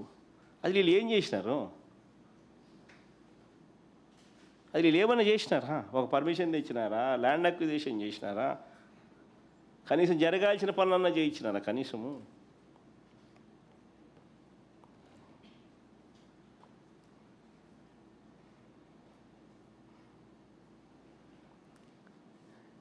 చంద్రబాబు నాయుడు గారి మనస్తత్వం ఎలా ఉంటుందని అంటే క్రెడిట్ వితౌట్ కాంట్రిబ్యూషన్. అది చంద్రబాబు నాయుడు గారి మనస్తత్వం. ఎవడో చేస్తే క్రెడిట్ మాత్రం తాను తీసుకునేదానికి ఏమాత్రం సంకోచం లేకుండా, కళ్ళార్పకుండా అబద్ధాలు అడగలుగుతాడు. సంకోచం లేకుండా క్రెడిట్ తన ఖాతాలోకి వేసుకుని ప్రతి ప్రయత్నము చేస్తాడు. ఇంక మూడో సబ్జెక్టులోకి పోదాం. పరిశ్రమలకు సంబంధించి కొన్ని వాస్తవాలు చెప్తా. ఇది కూడా బాగా ఇంట్రెస్టింగ్ సబ్జెక్ట్. ఒకవైపు ఇలా క్రెడిట్ చోరీ, ఒకవైపు చంద్రబాబు నాయుడు గారు ఏ రకంగా చేస్తాడు అన్నది మనకు ఇప్పటికే అర్థమవుంది. అదాని డేటా సెంటర్లో గూగుల్కి సంబంధించిన విషయం అయితేనేమి, ఈ ఎయిర్పోర్ట్ అయ్యే విషయం అయితేనేమి, ఇంకా అనేక విషయాలు ఇంకా చెప్పుకుంటూ పోతుంటే అనేక విషయాలలో ఆయన ఏ రకంగా క్రెడిట్ చోరీ చేస్తారన్నది మనకు తెలిసిన విషయం. ఇక క్రెడిట్ చోరీ అనేది ఇంకొక వైపు అడుగు ముందుకు వేస్తే, మా హయాంలో పారిశ్రామికవేత్తలకు చంద్రబాబు నాయుడు అంటా ఉన్న మాటలు, మా హయాంలో పరిశ్రమలు పారిశ్రామికవేత్తలు వెళ్ళిపోయారన్నట్టుగా చంద్రబాబు గారు నిరంతరం బురద జల్లుతూ ఓ ప్రచారం చేస్తూ ఉంటాడు. ఆయనకు సంబంధించిన ఆయన ఎల్లో మీడియా, ఈనాడు, ఒక ఆంధ్రజ్యోతి, ఒక TV5, వీళ్ళకి తోడు వీళ్ళకున్న డజన్ల కొద్దీ ఒక సోషల్ మీడియాలో వీళ్ళకున్న అబద్ధాల ఫ్యాక్టరీలు. ఇదే పని మా హయాంలో పరిశ్రమలు పారిశ్రామికవేత్తలు వెళ్ళిపోయాయన్నట్టుగా, వెళ్ళిపోతున్నారన్నట్టుగా ఒక బిల్డప్, నిరంతరం బురద జల్లే కార్యక్రమం. నిజంగా ఈయన తప్పుడు ప్రచారాలను బద్దలు చేస్తూ RBI ఈ మధ్యకాలంలోనే డిసెంబర్ 11, 2025 ఒక నివేదిక రిలీజ్ చేసింది. నిజంగా మా దురదృష్టం ఏమిటనంటే, నిజాలు బయటికి వచ్చేలోపు చంద్రబాబు గారు అబద్ధాలు ప్రపంచాన్ని చుట్టేసి వస్తాయి. నిజాలు గడప దాటే లోపే చంద్రబాబు నాయుడు గారి అబద్ధాలు ప్రపంచాన్ని చుట్టేసుకొని వస్తాయి. అది మా దురదృష్టం. కారణం ఏంటంటే వీళ్ళకున్న ఎల్లో సామ్రాజ్యం, డజన్ల కొద్దీ వీళ్ళకున్న అబద్ధాల ఫ్యాక్టరీలు.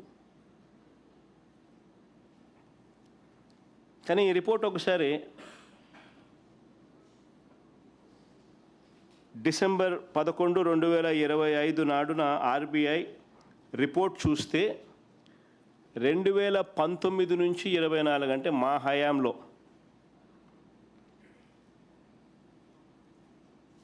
మ్యానుఫ్యాక్చరింగ్ సెక్టర్లో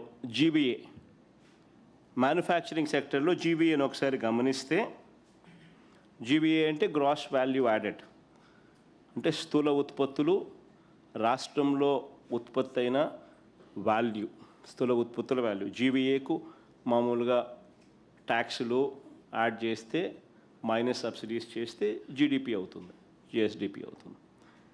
సో గ్రాస్ వాల్యూ యాడెడ్ కన్నా ఒకసారి చూస్తే మ్యానుఫ్యాక్చరింగ్ సెక్టర్లో తయారీ అయిన వస్తువుల వాటి విలువ ఒకసారి చూస్తే, మా 5 ఏళ్ల కాలంలో తయారీ రంగంలో అంటే మ్యానుఫ్యాక్చరింగ్ సెక్టర్ గ్రోత్లో దేశంలోనే 5వ స్థానం ఆంధ్రప్రదేశ్. అంతేకాదు సౌత్ ఇండియాలోనే నెంబర్ 1 స్థానం ఆంధ్రప్రదేశ్ మ్యానుఫ్యాక్చరింగ్ గ్రోత్లో. చూడండి ఒకసారి, ఆంధ్ర రాష్ట్రం 11.12% గ్రోత్ రేట్తో దేశంలో 5వ స్థానంలోనూ, సౌత్ ఇండియాలో మొదటి స్థానంలోనూ ఉంటే, దేశం మ్యానుఫ్యాక్చరింగ్ GVA యావరేజ్ దేశం మొత్తం మీద సగటు యావరేజ్ 6.87 మాత్రమే ఉంటే, ఆంధ్ర రాష్ట్రంలో 11.12% నమోదు చేయడమే కాకుండా మ్యానుఫ్యాక్చరింగ్ GVAలో దేశంలోనే 5వ స్థానం సౌత్ ఇండియాలో మొదటి స్థానం growth, manufacturing sector growth GBA. ఇంకొకటి కూడా చూడండి, అంతేకాదు 5 ఏళ్లలో పారిశ్రామిక రంగం వృద్ధి రేటు, అంటే ఇక్కడ కూడా ఇండస్ట్రీ జీబీఏ చూద్దాం. ఇండస్ట్రీ సెక్టర్ గ్రోత్, పారిశ్రామిక రంగం వృద్ధి rate industry GBA, industrial sector growth రేట్లో కూడా దేశంలో ఏపీ 5వ స్థానం, సౌత్ ఇండియాలో ఏపీ ఫస్ట్ స్థానం, నెంబర్ 1 స్థానం. దేశం సగటు 8.96 అయితే ఆంధ్ర రాష్ట్రం సగటు 11.14% industry GBA growth in industry GBA. South ఇండియాలోనే హైయెస్ట్, దేశంలో 5వ స్థానం. ఇది వాస్తవం. కానీ చంద్రబాబు నాయుడు గారు ఏమంటారు? ప్రతిరోజు ఆయనకు ఒక పైశాచిక ఆనందం, మాపై టన్నుల కొద్దీ బురద వేస్తూనే ఉంటాడు. అసలు వాస్తవం ఏమిటంటే చంద్రబాబు నాయుడు గారి హయాంలో పారిశ్రామికవేత్తలు బెదిరిపోతూ ఉన్న సంగతి వాస్తవం. చంద్రబాబు నాయుడు గారి హయాంలోనే పారిశ్రామికవేత్తలు బెదిరి పారిపోతూ ఉన్నారన్నది ఎంత వాస్తవము అని అంటే, సజ్జన్ జిందాల్ పేర్లు చెప్తా రాసుకోండి, ఎవడెవడు బెదిరి పారిపోతూ ఉన్నారు చంద్రబాబు నాయుడు గారి హయాంలో ఈయన దెబ్బకు. Sajjan Jindal, Aurobindo, my home cements, Shree cements, Ramco cements, Dalmia cements, Bharathi cements, UB, Siddhisai వీళ్ళందరూ చంద్రబాబు నాయుడు గారి హయాంలో పరిశ్రమలను ఇబ్బందులు ఎదుర్కొంటా ఉన్న పరిస్థితులు, భయభ్రాంతులకు లోన్ చేస్తూ ఉన్న పరిస్థితులు. అసలు రాష్ట్రంలో ఏ ఇండస్ట్రీ అయినా చూసుకోండి, ఏ జిల్లా అయినా చూసుకోండి, వీళ్ళకి గన కప్పం కట్టకపోతే ఎవరైనా పరిశ్రమ నడిపే పరిస్థితి ఉందా? నేను రాసిస్తా. ఏ జిల్లా అయినా తీసుకోండి, ఏ పరిశ్రమ అయినా తీసుకోండి, వీళ్ళకి గన కప్పం కట్టకపోతే ఆంధ్ర రాష్ట్రంలో పరిశ్రమ నడిపే పరిస్థితి ఉందా? ఇది వాస్తవం.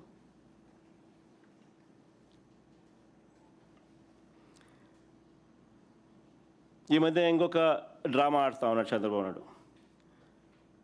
అసలు మామూలుగా చంద్రబాబు నాయుడు గారు కొత్త సంవత్సరం వేడుకలకు ఆయన కానీ ఆయన కుమారుడు కానీ విదేశాలకు వెళ్ళారు. ఎక్కడికి వెళ్ళారో ప్రజలకు ఎలాగూ తెలియదు. పైపెచ్చు ఈ వీళ్ళ ఎల్లో మీడియా దీన్ని దాచిపెట్టే కార్యక్రమంలో భాగంగా కొత్త సెన్సేషనల్ అబద్ధాలు క్రియేట్ చేస్తారు. అట్లా పారిశ్రామిక ప్రతిపాదనల్లో దేశంలో ఏపీ నెంబర్ 1 అంటూ ప్రతిపాదనలంట. పారిశ్రామిక ప్రతిపాదనలలో దేశంలో ఏపీ నెంబర్ 1 అంటూ కొత్త వక్రీకరణ. ఇది మరో స్టోరీ. ప్రతిపాదనలంట, announcements not investments, publicity not reality. వంట వాళ్ళకు డ్రైవర్లకు సూట్లు బూట్లు వేసేయడము, వాళ్ళని కూర్చోబెట్టడము, ఎంఓయూలు రాసేయడము, ఇన్ని లక్షల కోట్లు అనౌన్స్మెంట్లు. అంటే ఇది చంద్రబాబు నాయుడుకి అలవాటైన పనే, కొత్త కాదు ఇది.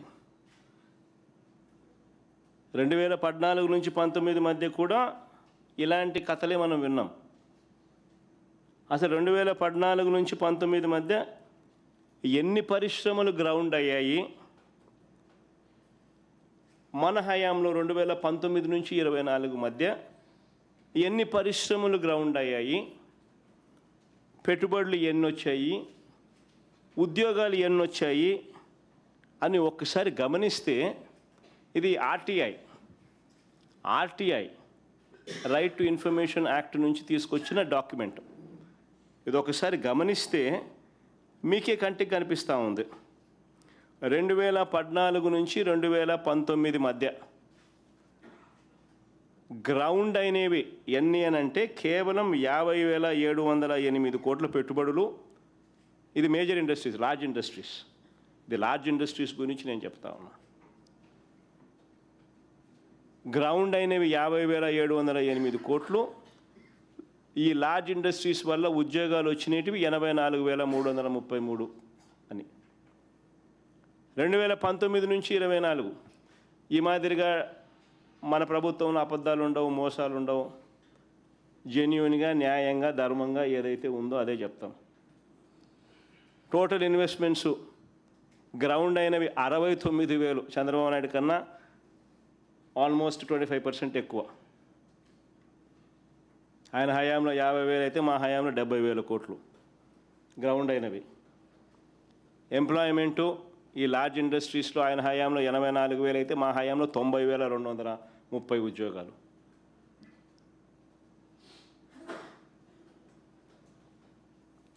ఎంఎస్ఎంఈలు చూద్దామా? ఎవరి హయాంలో ఎంత మటుకు ఎంఎస్ఎంఈలు వచ్చినాయి, ఎవరి హయాంలో ఎంఎస్ఎంఈలకు ప్రోత్సాహం లభించింది, ఎవరి హయాంలో ఎంఎస్ఎంఈల ద్వారా ఎన్ని ఉద్యోగాలు వచ్చాయని ఒకసారి గమనిస్తే మా హయాంలో చంద్రబాబు నాయుడు గారి ఆయనే రిలీజ్ చేసిన సోషో ఎకనామిక్ సర్వే, ఆయన హయాంలో వచ్చినది, రిలీజ్ అయింది. ఇది నవంబర్ 2024లో రిలీజ్ చేసిన ఆయన హయాంలో వచ్చిన సోషో ఎకనామిక్ సర్వే రిపోర్ట్ మీ ముందర పెడతా ఉన్నాను నేను. ఎంఎస్ఎంఈ సెక్టార్లో మా హయాంలో 5 సంవత్సరాలలోనే 32,79,770 ఉద్యోగాలు వచ్చినాయి. మేం చెప్పేది కాదు, ఇది చంద్రబాబు నాయుడు గారి హయాంలో 2024 నవంబర్లో ఆయన రిలీజ్ చేసిన సోషో ఎకనామిక్ సర్వే రిపోర్ట్.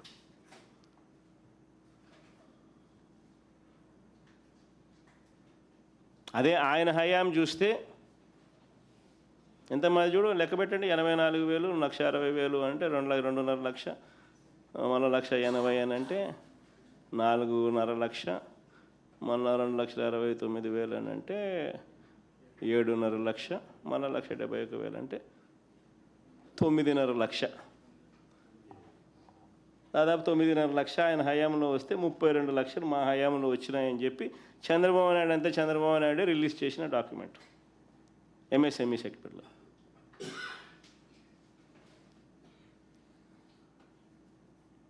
మరి ఇప్పుడు చెప్పండి, ఎవరి హయాంలో విధ్వంసం, ఎవరి హయాంలో పారిశ్రామికవేత్తలు భయపడతా ఉన్నారు, ఎవరి హయాంలో పారిశ్రామికవేత్తలకు ఊరట భరోసా లభించింది?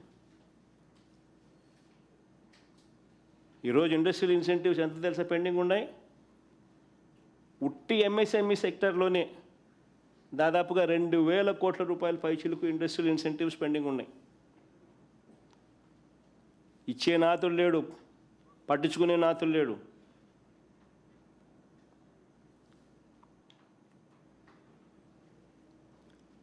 పరిస్థితి ఏమిటి అని అంటే మొత్తం ఇండస్ట్రియల్ ఇన్సెంటివ్స్ చూస్తే దాదాపుగా 7-8 కోట్ల పైన ఉంటాయి పెండింగ్. పరిస్థితి ఏమిటి అని అంటే 2 బకెట్లు పెట్టినారంట. ఒక బకెట్ అంట 30% ఎవరు కమిషన్ ఇస్తే వాళ్ళ పేరు పెడతారంట. రెండో బకెట్ అంట న్యూట్రల్గా కనపడడానికి కేవలం 20% ఇస్తారంట. 20% మాత్రం పెడతారంట న్యూట్రల్గా కనపడడానికి.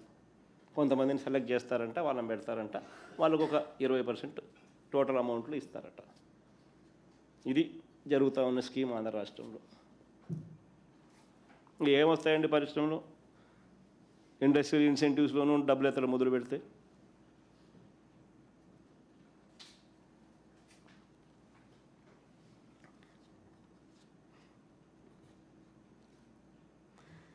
ఈ దఫా కూడా గతంలో మాదిరిగానే చంద్రబాబు నాయుడు గారు పెట్టుబడుల విషయంలో పబ్లిసిటీ మాత్రం చంద్రబాబు నాయుడు గారికి పీక్లో ఉంది. కానీ చేసేవన్నీ చంద్రబాబు నాయుడు గారి స్కామ్లే. ఆశ్చర్యకరమైన స్కాములు మీకు చెప్తా. ఏ రకంగా పరిశ్రమల పేరుతో చంద్రబాబు నాయుడు గారు ఆశ్చర్యం కలిగించే విధంగా స్కాములు ఎలా చేయగలుగుతాడో చెప్తా. పేరుకు 1-2 పెద్ద కంపెనీలకు ఉచితంగా భూములు ఇస్తున్నట్టు ప్రకటిస్తాడు. పేరుకు మాత్రం 1-2 పేర్లు చెప్తాడు, పెద్ద పేర్లు. వారికి ఉచితంగాను 99 పైసలకి భూములు ఇస్తా ఉన్నట్టుగా ప్రకటిస్తాడు. ఆ ముసుగులో వేల కోట్ల విలువైన భూముల్ని తన మనుషులకు, తన బినామీలకు కారు చౌకగా ఇటువైపు నుంచి ఇస్తాడు. పబ్లిసిటీ ఏమో వాళ్ళ పెద్ద కంపెనీల పేర్లు 1-2 పేర్లు అవి మాత్రం చెప్తాడు. రూట్ చూస్తే ఈ పక్క ఎల్లయ్యలకు, పుల్లయ్యలకు, సున్నయ్యలకు, ఈ పక్క తన బినామీలకు కారు చౌకగా స్కాములు చేస్తూ డబ్బులు ఇచ్చుకునే కార్యక్రమాలు. తన మనుషులకు, తన బినామీలకు. విశాఖపట్నంలో దాదాపుగా 2,000 కోట్ల రూపాయలు విలువ చేసే దాదాపు 14 ఎకరాల భూమి 99 ఏళ్లకు లూలు గ్రూపుకు లీజుకి ఇచ్చినాడు. ఎలాంటి టెండరు లేదు, ఎలాంటి ఆక్షను లేదు. కేవలం కంపెనీ రాసిన లెటర్ ఆధారంగా ఈ భూములు వాళ్ళు మాల్ కట్టుకునేదానికి ఈయన ఇచ్చినాడు. ఇదే లూలు గ్రూపు అహ్మదాబాదులో, గుజరాత్లో 16 ఎకరాల భూమిని 519 కోట్ల రూపాయలకు వేలంలో కొనుగోలు చేసి మాల్ కడతా ఉన్నారు. గుజరాత్లో ఇదే లూలు గ్రూపు 16 ఎకరాల భూమి 519 కోట్ల రూపాయలు బిడ్డింగ్ చేసి ఆక్షన్లో భూమి కొని అక్కడ మాలు కొడతా ఉన్నారు. ఆంధ్ర రాష్ట్రంలో ఫ్రీగా చంద్రబాబు నాయుడు గారు ఆక్షన్ లేదు, మన్ను లేదు, పాడు లేదు, ఏమి లేదు, 99 ఏళ్ళ ఊరిక లీజు లూలుకు 14 ఎకరాలు 2,000 కోట్లు భూమి ఇస్తున్నాడు. ఇది ఆంధ్ర రాష్ట్ర పరిస్థితి మాల కట్టడానికి. సరే, ఇంకొక అడుగు ముందుకేద్దాం.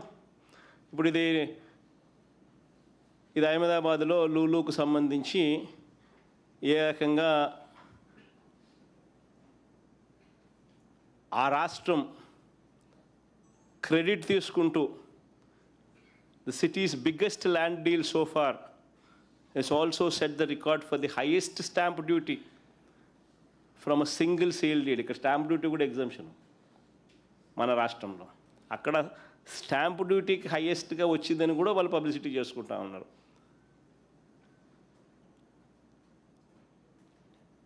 దాదాపుగా 16 ఎకరాల భూమి లూలు గ్రూపుకు షాపింగ్ మాల్ కట్టడానికి 519 కోట్ల రూపాయలు ఆక్షన్లో పాడి 31 కోట్లు స్టాంప్ డ్యూటీ కూడా కట్టారు అని.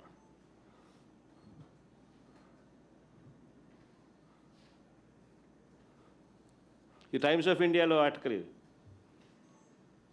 ఎవరైనా కావాలంటే సార్ చూసుకోండి. తర్వాత ఇంకొకటి Satva group, Kapil group, ANSR group, ఇటువంటి రియల్ ఎస్టేట్ కంపెనీలు. ఈ కంపెనీలకు భూముల కేటాయింపులో కూడా ఎలాంటి యాక్షన్లు లేవు. పక్కన తెలంగాణలో చూస్తూ ఉంటే యాక్షన్ కనపడతాయి, 170 కోట్లు ఎకరాకు పోయిందని. గుజరాత్లో ఆక్షన్లలో కనపడతా ఉన్నాయి, ఇంత డబ్బులు సంపాదిస్తున్నారని ఆక్షన్లలో ల్యాండ్లు. మన రాష్ట్రంలో మాత్రం రియల్ ఎస్టేట్ కంపెనీలకు సత్వా, కపిల్, ఏఎన్ఎస్ఆర్ ఇటువంటి రియల్ ఎస్టేట్ కంపెనీలకు భూముల కేటాయింపులో ఎటువంటి ఆక్షన్స్ లేవు. ఈ ఒప్పందాలు ఒకసారి చూస్తే ఈ సత్వాకు కానీ, కపిల్కి కానీ, ఏఎన్ఎస్ఆర్కి కానీ ఎకరా 50 కోట్లు విలువ చేసే భూములు వీళ్ళకు కేవలం 1.5 కోటికి ఇచ్చినారు. ఎకరా 50 కోట్ల రూపాయలు విలువ చేసే భూములు కేవలం 1.5 కోటికి ఇచ్చినారు. సత్వాకు 30 ఎకరాలు, కపిల్ చిట్ ఫండ్స్ వాళ్ళకు 10 ఎకరాలు, ఏఎన్ఎస్ఆర్ వాళ్ళకు 10 ఎకరాలు, ఇంకా రహేజాకి అయితే మరి 99 పైసలకి అంట. అన్నిటికన్నా ఇంకా పెద్ద స్కామ్ చెప్పమంటారా ఇక్కడ? ఒకవైపున భూములు కారు చౌకగా ఇవ్వడమే కాక, ఎలాంటి ఆక్షను లేకుండా ఇవ్వడమే కాక, మరోవైపున ఏం చేస్తూ ఉన్నారో తెలుసా?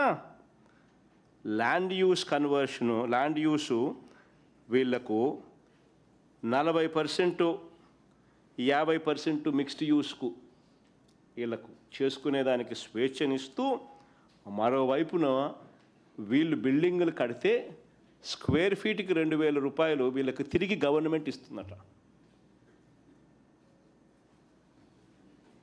ఇది నిజంగా బొనాన్సా కాదా?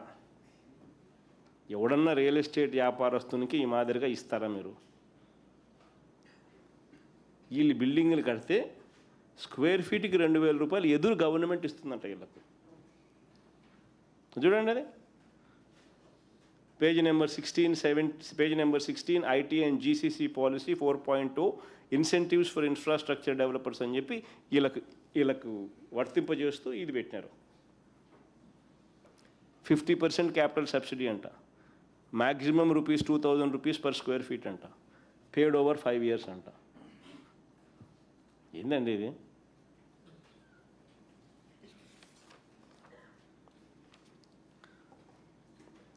పోనీ అప్పుల టాపిక్ లేకపోదాం. ఇది కూడా చంద్రబాబు నాయుడు గారు కన్సిస్టెంట్గా తాను చేస్తూ ఉండేది తప్పులు చేస్తూ ఉంటాడు, అబద్ధాలు తప్పులు చేస్తూ ఉంటాడు. మరోవైపున దుష్ప్రచారంలో భాగంగా అటువైపున చంద్రబాబు నాయుడు గారు విమర్శిస్తూనే ఉంటాడు, దుష్ప్రచారం చేస్తూనే ఉంటాడు. అప్పులు చేస్తే వైఎస్ఆర్సీపీ హయాంలో ఏమన్నాడు? ఎన్నికలకు ముందు 14 లక్షల కోట్లు, 12 లక్షల కోట్లు, 10 లక్షల కోట్లు. ఇప్పుడు కూడా అప్పుడప్పుడు చంద్రబాబు నాయుడు గారికి ఎవరైనా గిచ్చినారనుకో, సూపర్ 6 ఎందుకు వేయడం లేదు, సూపర్ 7 ఎందుకు వేయడం లేదు అని, లేకపోతే ఎంప్లాయీస్ ఎవరైనా స్ట్రైక్లో కనపడినారనుకో, మళ్ళీ మనమే గుర్తుకొస్తాం అని మళ్ళీ అబద్ధాలు. ఈ పొద్దుడు కూడా మనం అప్పుడప్పుడు అబద్ధాలు ఆడతాడు. మన అసెంబ్లీలో ఒకటి చెప్తాడు, రికార్డ్స్ అన్నీ ఒకటి చెప్తాయి, గవర్నమెంట్ రికార్డ్స్ అన్నీ ఒకటి చూపుతాయి. అసెంబ్లీకి వచ్చేసరికి ఒకటి చెప్తాడు, మళ్ళీ పబ్లిక్ మీటింగ్లలో ఇంకోటి వచ్చి మళ్ళీ ఇంకో మాట మాట్లాడతాడు. రికార్డ్స్ ఒకటి ఉంటాయి, ఈయన మాటలు ఒకటి ఉంటాయి. ఆశ్చర్యం ఏమిటో తెలుసా? ఇక నిజంగా గమనిస్తే అసలు అప్పుల స్టేట్మెంట్ ఒకసారి చూపించము ఒకసారి. ఇది స్టేట్మెంట్ ఒకసారి మీరు గమనించండి. వైఎస్ఆర్సీపీ గవర్నమెంట్ హయాంలో చంద్రబాబు నాయుడు గారు ముఖ్యమంత్రి కాక మునుపు, ముఖ్యమంత్రి చంద్రబాబు నాయుడు గారు 3 స్టేట్మెంట్స్ కనపడతాయి ఇక్కడ, దీంట్లో ఉన్నాయి. ఒక స్టేట్మెంట్ చూస్తే చంద్రబాబు నాయుడు గారు ముఖ్యమంత్రి అయ్యే నాటికి ఎంత అప్పులు ఉన్నాయి, చంద్రబాబు నాయుడు గారు అధికారంలో నుంచి దిగిపోయే నాటికి ఎంత అప్పులు ఉన్నాయి అనేది ఒక స్టేట్మెంట్ కనిపిస్తుంది. సిమిలర్లీ వైఎస్ఆర్సీపీ అధికారంలోకి వచ్చే నాటికి ఎంత అప్పులు ఉన్నాయి, వైఎస్ఆర్సీపీ అధికారంలో నుంచి దిగిపోయే నాటికి అప్పులు ఎంత ఉన్నాయి, చంద్రబాబు నాయుడు గారు అప్పులు ఎంత చేశాడు, వైఎస్ఆర్సీపీ ప్రభుత్వం అప్పులు ఎంత చేశారు అని చెప్పి ఆ 5 ఏళ్ల పీరియడ్ కంపారిజన్. చంద్రబాబు నాయుడు గారి హయాంలో ఆల్ కైండ్స్ ఆఫ్ డెట్స్, అంటే public debt, direct government borrowing అయితేనేమి, స్టేట్ గవర్నమెంటు గ్యారంటీడ్ డెట్ అయితేనేమి, స్టేట్ గవర్నమెంట్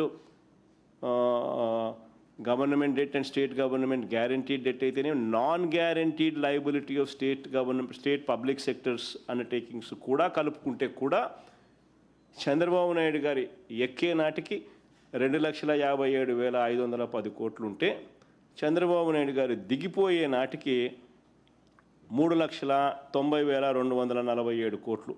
అంటే ఆయన 2,49,350 కోట్లు ఆయన అప్పు చేస్తే, compounded annual growth rate 22.63, 22.63% compounded annual growth rate ఆయన అప్పు చేసినాడు. అదే వైఎస్ఆర్సీపీ ప్రభుత్వం ఒకసారి గమనించినట్టయితే, వైఎస్ఆర్సీపీ ప్రభుత్వంలో 3.32 lakhs 3,32,671 కోట్ల రూపాయల అప్పులు మనం చేసినాం. Compounded annual growth rate 13.57%. 3,32,671 కోట్ల రూపాయలు ఏదైతే మనం అప్పు చేసినామో ఇందులో 2,73,000 కోట్ల రూపాయలు డీబీటీగా అందించిన ఘనత మా ప్రభుత్వం. ఎవరికి ఇచ్చినాము అని చెప్పి పేరుతో సహా ఆధార్ నెంబర్తో సహా బ్యాంక్ అకౌంట్తో సహా డీటెయిల్స్ ఇవ్వగలుగుతాం. 2,73,000 కోట్ల రూపాయలు డీబీటీగా అందించిన ఘనత మాదైతే చేసిన అప్పులు మొత్తం 3,32,000 కోట్లు మేము అప్పులు చేస్తే చంద్రబాబు నాయుడు గారు ఈ 2 సంవత్సరాలు కూడా కాక మునిపే ఈయన గారు ఇప్పటికే ఎంత చేసినాడో తెలుసా? అప్పు 3,02,303 కోట్లు. అంటే మేము 5 ఏళ్లలో చేసిన అప్పులో 90.87% ఈయన 2 ఏళ్ళు తిరక్క తలికి ఇప్పటికే చేసేసినాడు.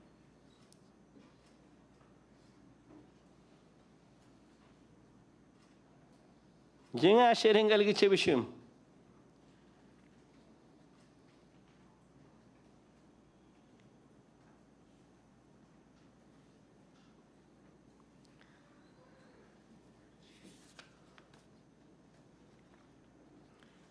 మనం ప్రతి ఏటా సంక్షేమ క్యాలెండర్ విడుదల చేసి వాటిని క్రమం తప్పకుండా మనం అమలు చేస్తే చంద్రబాబు నాయుడు గారు అప్పులు తెచ్చుకోవడానికి క్యాలెండర్ విడుదల చేస్తున్నాడు. వచ్చే 3 నెలల కాలంలో మరో 11,000 కోట్లు ఆయన అప్పు చేయడానికి కోసం ఆర్బీఐకి ఇండెంట్ పెట్టినాడు. ఈ అప్పులు తేవడానికి కూడా ఒక పద్ధతి లేదు, ఒక పాడు లేదు. రాజ్యాంగాన్ని కూడా ఉల్లంఘిస్తూ ఉన్నాడు.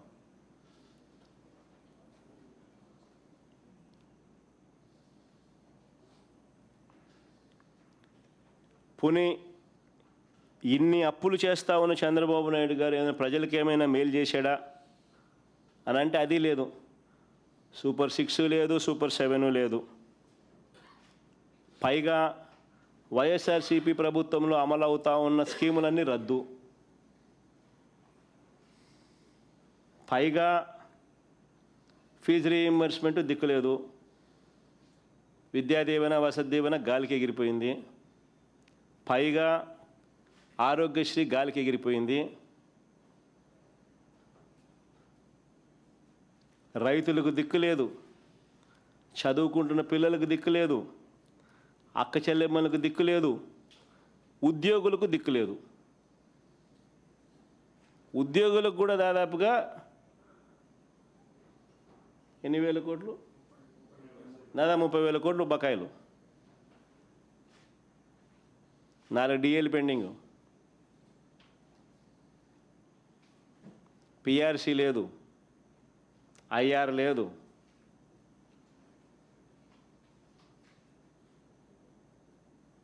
సరెండర్ లీవుల గురించి, ఇంకా డిఏలకు దీని గురించి అసలు చెప్పాల్సిన పనుల.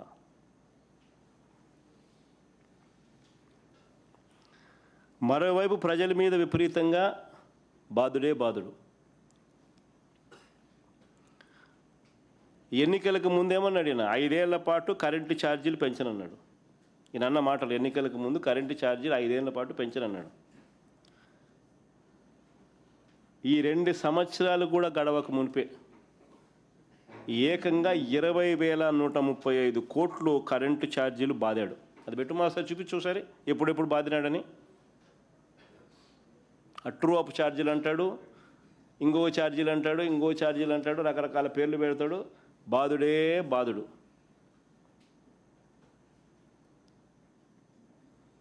ఇది చూసుకోండిమ్మా. 29/11/2024 9,412 కోట్లు బాధుడు. FPPCA true up order dated 29/11/2024. FPPCA true up order dated 25/10/2024 మరో 6,072 కోట్లు. FPPCA true up order dated 27/9/2025 మరో 1,863 కోట్లు. Provisional FPPCA charges during this financial year 0.04 paise per kilowatt hour estimated మరో 2,787 కోట్లు. వెరసి మొత్తము ఈ రెండేళ్ల కాలంలోనే చంద్రబాబు నాయుడు గారు 20,135 కోట్ల రూపాయల ఎలక్ట్రిసిటీ ఛార్జెస్ బాదుడు. రిజిస్ట్రేషన్ ఛార్జీలు 50% పెంచినాడు. భూములు కొనాలంటే షాక్ కొట్టించే పరిస్థితి. గ్రామాల్లో ప్రజలు త్రాగునీటిపైన ఛార్జీలు వసూలు చేస్తూ ఉన్నారు. గ్రామాలలో ప్రజలు తాగే త్రాగునీటి పైన కూడా ఛార్జీలు వసూలు చేస్తూ ఉన్నారు. లేటెస్ట్గా వెహికల్స్ మీద రోడ్ సెస్ అంట. అక్కడేమో జిఎస్టీ తగ్గించింది నిర్మలమ్మేమో, కేంద్ర ప్రభుత్వం. ఇక్కడ చూస్తే అక్కడ తగ్గింది కాస్త ఈయన రీస్టోర్ చేస్తూ రోడ్ సెస్ అంటున్నాడు. కొత్తగా వెహికల్స్ కొన్నవాడు రోడ్ సెస్ కట్టాలంట. అక్కడ తగ్గించింది, ఇక్కడ వీళ్ళు పెంచేసినారు. అన్ని రకాల రోడ్లకు టోల్ గేట్లు పెట్టి వసూలు చేయడం ఒక వడ్డనైతే, మరో రూపంలో రోడ్ సెస్ పేరిట వాహనాల మీద వడ్డిస్తూ ఉన్నారు. రాష్ట్రంలో జరుగుతూ ఉంది. మరోవైపు రాష్ట్రానికి రావాల్సిన ఆదాయాలు రావడంలా, రాష్ట్రానికి రావాల్సిన ఖజానాకు రావాల్సిన డబ్బులు ఖజానాకు రావడంలా ఇలా జోబీలు లేకపోతా ఉంది. అందుకనే రాష్ట్ర ఆదాయాలు తగ్గుతూ ఉన్నాయి. ఇసుక స్కామే, మట్టి స్కామే, సిలికా స్కామే, క్వాడ్స్ స్కామే, లాటరైట్ స్కామే రాష్ట్రంలో పెద్ద ఎత్తున గ్రామంలో కనిపించే విధంగా లిక్కర్ మాఫియా,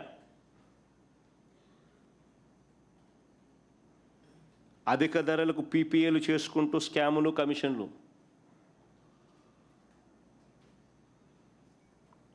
ఎక్కడ చూసినా ప్యాకెట్ క్లబ్బులు.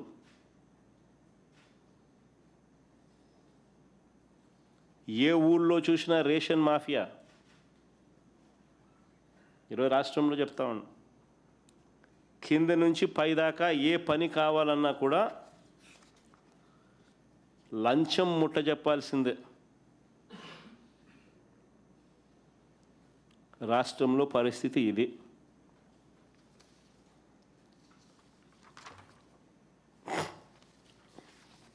అంతేలే. సరే, ఈ మెడికల్ కాలేజీలకు సంబంధించి మీరు చేసినటువంటి ఉద్యమం ఏదైతే ఉందో అది అయిపోయింది. అయితే మెడికల్ కాలేజీల్లో ఎవరు పార్టిసిపేట్ చేయడానికి రావట్లేదు టెండర్లు. దీనికి ప్రధాన కారణం జగన్మోహన్ రెడ్డి గారు పారిశ్రామికవేత్తలను బెదిరించడం కావచ్చు, అందుకే వీళ్ళు రావట్లేదు అనేది ఒక విమర్శ వస్తుంది సార్. విమర్శ ఏంటంటే మంచిదే కదా స్వామి, తప్పేముంది. ఎవడు రావడం లేదు అని అంటే సంతోషించాల్సింది పోయి దానికి విమర్శ అంటావు నువ్వు.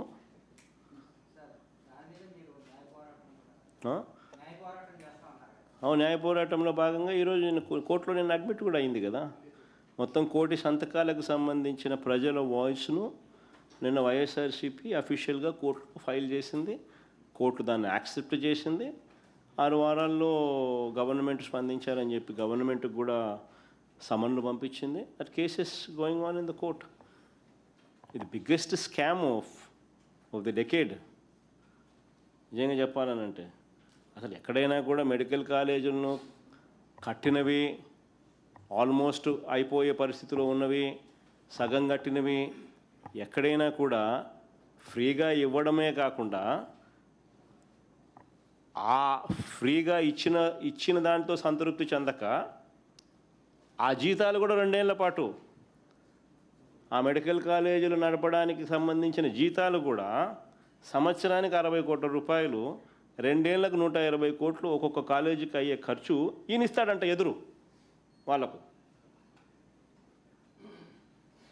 గవర్నమెంట్ ల్యాండు, గవర్నమెంట్ ఆస్తి, గవర్నమెంట్ బిల్డింగ్లు, government medical college, government staff, జీతాలు ఇచ్చేది గవర్నమెంటు, కానీ లాభాలేమో ప్రైవేట్ వాళ్ళకంట. ఈ స్కామ్ కాకపోతే ఇంకేందండి ఇది? ఇటువంటి స్కాముల్లో నిజంగా ఎవరైనా భాగస్వాములు అవుతారా? అదే నేను మా నాని ప్రెస్ మీట్లో మొన్న మాట్లాడుతూ అన్నాడు. ఫస్ట్ ఏమన్నారు, కామినేని వాళ్ళు పార్టిసిపేట్ చేసినారని చెప్పి కిమ్స్ వాళ్ళు పార్టిసిపేట్ చేసినారని ఫస్ట్ టప డబ్బా కొట్టుకున్నారు. మళ్ళీ వెంటనే కిమ్స్ వాళ్ళు మేము పార్టిసిపేట్ చేయడం లేదు, ఈ స్కాముల్లో మాకు సంబంధం లేదు అని చెప్పి వాళ్ళు వెనక్కి తప్పుకున్నారు. వెనక్కి తప్పుకునేసరికి వీళ్ళకి ఏం చేయాలో దిక్కు తెలియలే. ఎవడో ఎల్లయ్యతోనో పుల్లయ్యతోనో డ్రైవర్లతోనో వంట మనుషులతోనూ అప్లికేషన్లు పెట్టిస్తూ ఉన్నారు. పెట్టించి వాళ్ళకైనా సరే నేను ఇస్తానంటానండి ఇప్పుడు చంద్రబాబు. అంతేగానండి. సో సెంట్రల్ గవర్నమెంట్ ప్రమోట్ చేయమని చెప్పింది, లెటర్ రాశారని చెప్పి మెడికల్ మినిస్టర్ చెప్తారు. సెంట్రల్ గవర్నమెంట్ ఎప్పుడు అట్లా చెప్పలేదు. ఏ సెంట్రల్ గవర్నమెంట్ అలా చెప్పదు. మన ఛత్తీస్గఢ్లో కూడా, ఛత్తీస్గఢ్లో ఎవరు ప్రభుత్వం ఉంది?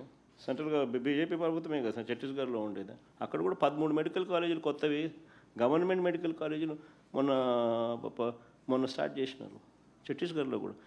గవర్నమెంట్ ఆఫ్ ఇండియా ఏదైనా కూడా ఎప్పుడూ కూడా కొత్త మెడికల్ కాలేజీలు ఎవరైనా పెట్టాలనుకుంటే కొత్తగా మీరు పెట్టుకోండి, అప్లికేషన్ని మీకు ఇస్తారు. అదొక పద్ధతి. ఇప్పుడు కొత్తగా నువ్వు పెట్టాలనుకుంటున్నావు అనుకుని కొత్తగా అప్లికేషన్ పెట్టుకో వేరే చోట. నువ్వంతకు నువ్వే భూములు కొనుక్కో, నువ్వంతకు నువ్వే బిల్డింగులు కట్టుకో, నువ్వంతకు నువ్వే అన్ని రకాలుగా అన్నీ చేసుకో. గవర్నమెంట్ నీకు సపోర్ట్ చేస్తుంది. ఏది? పర్మిషన్ల పరంగా. అదొక పద్ధతి. అది ఏ గవర్నమెంట్ అయినా సపోర్ట్ చేస్తుంది. కానీ ఈ మాదిరిగా స్కాములు చేస్తూ గవర్నమెంట్ ఆల్రెడీ కట్టిన బిల్డింగులను, గవర్నమెంట్ ఆల్రెడీ కట్టిన ఆస్తులను ప్రైవేట్ వాళ్ళకు ఊరికనే ఇచ్చేసేయడము, మీ జీతాలకు కూడా గవర్నమెంట్ ఇవ్వడం, ఇట్లాంటి ఎవడు చేయమని చెప్పి ఏ గవర్నమెంట్ ఎప్పుడు కూడా చెప్పదు. కరెక్ట్.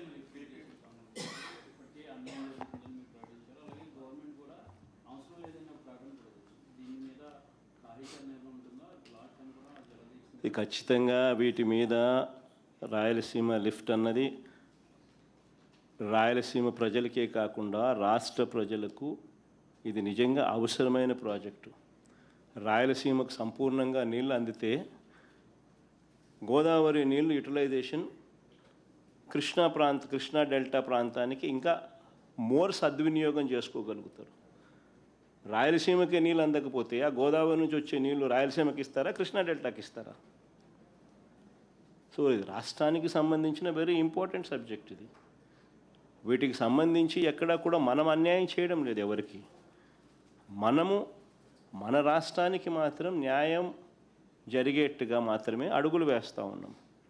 ఈ అడుగులు వేసేది చంద్రబాబు నాయుడు లాంటి అన్యాయమైన వ్యక్తి అడ్డుకునే కార్యక్రమం ఏదైనా ఉంటే తన స్వార్థం కోసం అడ్డుకుంటే అడ్డుకోవచ్చేమో, కానీ అదన్నీ టెంపరీ. ఖచ్చితంగా దీని మీద కూడా ఉద్యమాలు జరుగుతాయి. ఖచ్చితంగా మళ్ళీ అధికారంలోకి మేము వచ్చిన తర్వాత వాయువేగంతో ఈ ప్రాజెక్టు కూడా పూర్తి చేస్తాం. సార్ ఒక క్వశ్చన్ సార్ టీడీపీ గవర్నమెంట్, మీరు గవర్నమెంట్లో ఉన్నప్పుడు టీడీపీ వాళ్ళు ఆంధ్ర శ్రీలంక అయిపోతుంది, సోమాలియా అయిపోతుంది అంటున్నారు. ఇప్పుడు ఏమవుతుంది సార్ ఇది? నువ్వే పేరు చెప్పాలబ్బా, కొత్త పేరు ఏదన్నా, ఇంకా దేశం పేర్లు ఏదన్నా ఉంటే చెప్పు. సోమాలియా కన్నా అదే సౌత్ సుడాన్ అంటున్నారు మరి అవి.